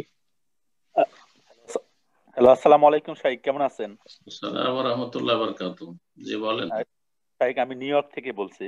আচ্ছা আচ্ছা, মাশাআল্লাহ, নতুন মসজিদ করার চেষ্টা করতেছি, একটা জায়গাও পাই। এই জায়গাটা হলো মসজিদ, আর সামনে একটা গ্র্যাভিয়েট আছে। এখন গ্র্যাভিয়েটের সামনে পাশে কি মসজিদ করা যাবে কিনা? কি আছে বললেন, বুঝলাম না। গ্র্যাভিয়েট মিন এটা হলো ওই খ্রিস্টানদের কবরস্থান। আচ্ছা আচ্ছা, বুঝছি। খ্রিস্টানদের কবরস্থান আছে, সেটা কি আপনার কিবলার দিকে, আপনার মসজিদের? এটা পিছনের সাইডে পড়বে, কেবলার অপোজিটে, রাস্তার একবারে কেবলার অপোজিটে কোনো সমস্যা কেবলার অপোজিটে কোনো সমস্যা নেই। কেবলার দিকে যথাসাধ্য বিচার কেবলার দিয়ে করবেন না, কেবলার দিকে করবেন না, মুসলিম কবরস্থান হোক আর নন মুসলিম। তো আমরা ইনশাআল্লাহ প্রোগ্রামের একদম শেষ পর্যায়ে চলে এসেছি। এখন থেকে আমরা একটা বা দুটো প্রশ্নের মাধ্যমে আজকে প্রোগ্রাম শেষ করব। যারা বাকি প্রশ্ন থেকে হয়তো প্রশ্ন করার সুযোগ পেলেন না, তাদের জন্য ইনশাআল্লাহ আমরা নেক্সট উইকে সুযোগ করে দেবো এবং রিকোয়েস্ট করবো শুরুতে একটা 30 মিনিটের প্রোগ্রামে আসার জন্য, যার মাধ্যমে আপনাদের প্রশ্নগুলো আমরা নিতে পারবো ইনশাআল্লাহ। তো এই পর্যায়ে প্রশ্ন করবেন শেখ আসগর আলী, আপনি প্রশ্ন করুন। আসসালামু আলাইকুম রহমতুল্লাহ, স্যার কেমন আছেন? রাহমাতুল্লাহ বারাকাতু। জি আলহামদুলিল্লাহ ভালো আছি, বলেন। জি আমি এই সৌদি আরবিয়া থেকে আসকার বলছি, আমার বাড়ি হচ্ছে ওয়েস্ট বেঙ্গলে। জি স্যার, এখন ওয়েস্ট বেঙ্গলে সরকার থেকে দেখা যাচ্ছে যে একটা ওবিসি কার্ড করছে মুসলিমদের করে কিছু ফ্যাসিলিটি দেওয়ার জন্য। তো কিছু কিছু আলেম বলছে যে এই ওবিসি কার্ড করলে ইসলাম থেকে খারিজ হয়ে যাবে। এটা তো এই সম্বন্ধে বলবেন স্যার, এই ফতোয়াটা মানে কিছু কিছু বক্তব্য থেকে শোনা যাচ্ছে, তো এটা আমাদের বুঝিয়ে বলবেন। জাযাকুমুল্লাহ খাইর। ওবিসি মানে others caste, others backward caste, এই তো মানে আশা করি বিষয়টা এই আর কি। মানে সরকারের কাছে কিছু কিছু কাস্ট আছে বা কিছু কিছু জাতি আছে যাদেরকে ব্যাকওয়ার্ড বলা হচ্ছে, পিছিয়ে পড়া বলা হচ্ছে, এবং তাদের জন্য কিছু ফ্যাসিলিটি সরকারের পক্ষ থেকে আছে। এরকম যদি তারা কার্ড গুলো বানিয়ে নেয়, তাহলে ওই সরকার থেকে যে ফ্যাসিলিটি গুলো সুযোগ সুবিধা দেওয়া হবে সেই সুবিধা গ্রহণ করতে পারবে। এখন এই কার্ড বানানো যাবে কিনা? আচ্ছা, যদি একজন মুসলিম শিক্ষায় পিছিয়ে আছে, শিক্ষার দিকে, দুনিয়ার শিক্ষার দিক থেকে পিছিয়ে আছে, চাকরি বাকরিতে পিছিয়ে আছে, সরকারি সুযোগ সুবিধার ক্ষেত্রে অমুসলিম দেশে পিছিয়ে আছে, তো এরা যদি ওই কার্ডটা বানায়, তো এটা কি এই এতেকাদ, এই বিশ্বাস নিয়ে বানাচ্ছে যে আমি অমুসলিম হয়ে গেলাম? যদি এটা মনে করে বানায় যে আমি মুসলিম থাকলাম না, আমি অমুসলিম হয়ে গেলাম, তাহলে তো কাফের, তাহলে মুরতাদ হয়ে যাবে। কিন্তু এই কার্ড বানানোর উদ্দেশ্য তার এটা নয়। ইন্নামাল আমালু বিন্নিয়াত, নিশ্চয় সমস্ত আমল নির্ভরশীল নিয়তের উপর। সুতরাং এই দুনিয়ার কিছু সরকারি সুযোগ সুবিধা, সরকারি সুযোগ সুবিধা নাগরিকের অধিকার আছে, মুসলিম হোক অমুসলিম হোক, নাগরিকদের অধিকার আছে। বৈধ সরকারি সুযোগ সুবিধা যেটা দিচ্ছে, মিথ্যার আশ্রয় না নিয়ে কেউ যদি নেই সত্য কথা বলে বা সত্য কথা লিখে, তাহলে সরকারি অনুদান বা সরকারি সুযোগ সুবিধা নেওয়া জায়েজ। এই কার্ড যদি বানায় তো শুধু এই জন্য বানাচ্ছে যে আমরা শিক্ষার দিক থেকে পিছিয়ে আছি, চাকরি বাকরিতে পিছিয়ে আছি, সরকারি সুযোগ সুবিধা থেকে আমরা বঞ্চিত হয়ে আছি, তো এই কার্ডের মাধ্যমে এই সুযোগগুলি আমরা পাবো। তো এতে এমন কোনো আপত্তি আমি দেখি না। যিনি এই ফতোয়া দিয়েছেন তিনি এই বিষয়টি গভীরভাবে হয়তো চিন্তা করেননি। আর অনেকে আমাদের দেশে আসলে আবেগী কথাবার্তা বলে দিয়ে থাকেন, যার ফলে এরকম হয়তো ফতোয়া দিয়েছেন যে কাফের হয়ে যাবে, একটা কার্ড বানাইলে কাফের হয়ে যাবে। না না না, ঈমান আকীদার সম্পর্ক অন্তরের সাথে। যতক্ষণ পর্যন্ত অন্তর থেকে ইসলামকে পরিত্যাগ না করবে, তাওহীদকে পরিত্যাগ না করবে, রাসূলুল্লাহ সাল্লাল্লাহু আলাইহি ওয়াসাল্লামের নিয়ে আসা বিধানকে পরিত্যাগ না, ততক্ষণ পর্যন্ত মুসলিম থাকবে। আর আল্লাহর সাথে বড় শিরক না করবে, ঈমান ভঙ্গ না করবে। ঈমান ভঙ্গের কোনো কারণ যদি থাকে তাহলে ঈমান ভঙ্গ হবে। এটা কি আর ঈমান ভঙ্গের কারণ হলো যে একটা কার্ড বানাইলো তাতে ঈমান ভঙ্গ হয়ে গেল? এত সহজ? আল্লাহ যেন বুঝার তৌফিক দান করেন। জাযাকুমুল্লাহ খাইর। বারাকাল্লাহু ফিকুম। তো আজকের প্রোগ্রামের সর্বশেষ প্রশ্ন নিচ্ছি আমরা ইনশাআল্লাহ। প্রশ্ন করবেন এমডি মাকসুদুল ইসলাম। তার পূর্বে আবারও আমি যে সংশোধনী করছি, ভাইদেরকে বলেছিলাম, ভাই বোনদেরকে যারা প্রশ্ন করতে পারলেন না, নেক্সট উইকে অ্যাকচুয়ালি আমাদেরকে চেষ্টা করতে হবে একটার সময় প্রোগ্রামে অ্যাটেন্ড করার জন্য। একটা দুপুর 8টায় নিউ ইয়র্ক টাইমে প্রোগ্রাম ওপেন করা হয়। শুরুতে আসুন, হ্যান্ড রাইজ করুন, ইনশাআল্লাহ আপনাদের প্রশ্নগুলো আমরা নেওয়ার চেষ্টা করব। তো আজকের সর্বশেষ প্রশ্ন, এমডি মাকসুদুল ইসলাম, আপনি প্রশ্ন করুন। আসসালামু আলাইকুম ওয়া রাহমাতুল্লাহি ওয়া বারাকাতুহু। আসসালামু ওয়া রাহমাতুল্লাহি ওয়া বারাকাতুহু। আমি নিউ ইয়র্ক থেকে বলতেছি। কেমন আছেন সাহেব? জি আলহামদুলিল্লাহ, বলেন। আমি প্রশ্ন আমার একটা হলো যে সুবহ সিজদা নিয়ে। আমাদের আসলে মানে বেশিরভাগ সময়ই নামাজ পড়তে হয় হানাফি মসজিদেই। তো এখন ওনারা সুবহ সিজদা যেটা করে তার তাহিয়াতুল পড়ার পরে সালাম ফিরায়। আমি অনেকদিন আগে এক শাইখের কাছে শুনছিলাম যে যারা সহি আকীদার তারা সালাম ফিরাবেন না, তারা সেজদা দিবেন। এখন এই ক্ষেত্রে আমি জানতে চাচ্ছি যে তারা আত্তাহিয়াতু পড়ার কি পরে করছে? সালাম ফিরাবে। এক সালাম ফেরার পরে করছে, এই তো হ্যাঁ, নাকি? একদিকে সালাম ফেরার পরে তারা দুইটা সেজদা দিচ্ছে। এখন আমি এক শাইখের কাছে শুনছিলাম যে না, আপনারা সালাম ফেরাবেন না, শুধু সেজদা দিবেন। এখন এটা আসলে সহি ভাবে কোনটা কি করব? হানাফি মাযহাবে আসলে সালামের পরে আছে, বাদাস সালাম, যে সহসিজদাগুলি সালামের পরে আছে। শাফি মাযহাবে সালামের আগে আছে। হাম্বলি মাযহাবে যদি কমে যায় তো সালামের আগে সহসিজদা, আর যদি বেশি হয় তো সালামের পরে, বা এইভাবে আর কি মাসাইল গুলো আছে। এখন এটি হচ্ছে সুন্নাত, কিন্তু প্রত্যেকে এটা বিশ্বাস করে যে সবটাই জায়েজ, জায়েজ সবটাই, কোনটা উত্তম এই নিয়ে শুধু দ্বিমত রয়েছে। এখন হানাফি মাযহাবের ইমামদের উচিত ছিল 2 সালামের পরে সহসিজদা করা তাদের মাযহাব অনুযায়ী, কিন্তু এখানে আরেকটা রহস্য আছে তাদের মাযহাবে, সেটা হচ্ছে হানাফি মাযহাবে 2 সালাম ফরজ নয়, ডান দিকের সালামটা হচ্ছে তাদের কাছে ওয়াজিব, আর বাম দিকের সালামটা তাদের কাছে ওয়াজিব না, মুস্তাহাব সুন্নাত। তো যার ফলে যখন ডান দিকের ওয়াজিব আদায় করে দিল, তো তাদের মাযহাবে তাদের সালাম শেষ হয়ে গেছে, দ্বিতীয় সালামটা আননেসেসারি, ওটা সুন্নাত। যার ফলে এক সালাম ফিরেই তারা তখন সহসিজদা করে। এই হচ্ছে রহস্য আসলে। তো এইরকমটা যদি করে আর ওখানে আপনি তাদের সাথে সহসিজদা করেও ফেলেন, তো ইনশাআল্লাহ সালাত হয়ে যাবে, সালাত হয়ে যাবে। যেহেতু আপনি হানাফি ইমামের পিছনে সালাত আদায় করছেন, আর আহলে সুন্নাত ওয়াল জামাতের এই ফতোয়া যে হানাফির সালাত শাফির পিছনে হবে, শাফির সালাত মালিকি হাম্বলির পিছনে হবে, এক মাযহাবের অনুসারী আরেক মাযহাবের অনুসারী পিছনে সালাত আদায় করতে পারবে, কোনো অসুবিধা নেই, সুতরাং সালাত হয়ে যাবে। বাকি কথা হলো যে যিনি আপনাকে ফতোয়া দিয়েছেন যে হানাফি ইমাম যেহেতু সহিহ সুন্নাহর খেলাফ করে এক সালামের পরে সহসিজদা করছে, আপনি ওই সালামটা ফিরবেন না, সেটা তার ইজতিহাদি ফতোয়া, সেটাকে উড়িয়ে দেওয়া যায় না। আপনি যদি ওই রকমটাও করেন তো বোঝায় আসে না। আর যদি হানাফি ইমামকে ফলো করে আপনি এক সালামের পরেও সহসিজদা করেন, ইনশাআল্লাহ তাআলা হয়ে যাবে। আল্লাহ তাআলা আলাম। আল্লাহ রাব্বুল আলামিন যেন সবাইকে কোরআন সুন্নাহর কাছাকাছি এসে কোরআন সুন্নাহ অনুসরণ তৌফিক দান করেন। আর এটাই আশা রাখবো আমাদের হানাফি ভাইদের কাছে, শাফি মালিকি হাম্বলি সবার কাছে, যে সবাই যেন আমরা কোরআন সুন্নাহর অনুসরণ করতে পারি। উদ্দেশ্য আবু হানিফা, শাফি, মালিক আহমদের 4টা দল পাকানো ছিল না, 4 মাযহাব তৈরি করা ছিল না। তারা কল্পনা করতে পারেনি যে তাদের নামে এরকম মাযহাব দাঁড়াবে। যদি তারা বুঝতে পারতেন যে আমাদের নামে মাযহাব দাঁড়াবে, তা আরো কঠোর ভাবে সতর্ক করতেন। এমনিতে অনেক কঠোর ভাষা রয়েছে তাদের, খবরদার আমাদের অন্ধ অনুকরণ করিও না, দলিলের অনুসরণ করিও। তারপরও এই মাযহাবি গোঁড়ামি পয়দা হয়ে গেছে যুগের আবর্তন বিবর্তনে। আল্লাহ এইসব ফিতনা থেকে, এইসব গোঁড়ামি থেকে, এইসব অন্ধত্ব থেকে আল্লাহ যেন মুসলিম জাতিকে রক্ষা করেন। জাযাকুমুল্লাহ খাইর। বারাকাল্লাহ ফিকুম শেখ। তো ইনশাআল্লাহ আজ অনেক হয়ে গেল, আজকে এখানে শেষ করে দেন ইনশাআল্লাহ। জি, জাযাকাল্লাহ খাইর। এখানে আমাদের লম্বা আলোচনা, প্রশ্ন উত্তর শেষ হচ্ছে। আল্লাহ রাব্বুল আলামিনের কাছে দোয়া করি, আল্লাহ রাব্বুল আলামিন যেন আমাদের নেক আমল কবুল করেন, আর যদি কোনো ভুল ভ্রান্তি হয়ে যায় তো আল্লাহ যেন সংশোধন করার তৌফিক দান করেন এবং ক্ষমা করে দেন। আর যা কিছু আমরা আলোচনা করলাম, আলোচনা শুনলাম, আল্লাহ যেন তার দ্বারা আমাদের সকলকে উপকৃত করেন। আল্লাহ রাব্বুল আলামিন আমাদের ঈমান, আমলে, দাওয়াতে, সবকিছুতেই, রুজিতে, সুস্থতায়, হায়াতে, সবকিছুতে আল্লাহ যেন বরকত দান করেন। আল্লাহ রাব্বুল আলামিন আমাদের আখিরাত মুখী হওয়ার তৌফিক দান করেন এবং আখিরাতকে অগ্রাধিকার দেওয়ার সার্বিক জীবনে তৌফিক দান করেন। ওয়া সাল্লাল্লাহু সাল্লাম আলা নবিয়িনা মুহাম্মদ ওয়া আলা আলিহি ওয়া সাহবিহি আজমাইন।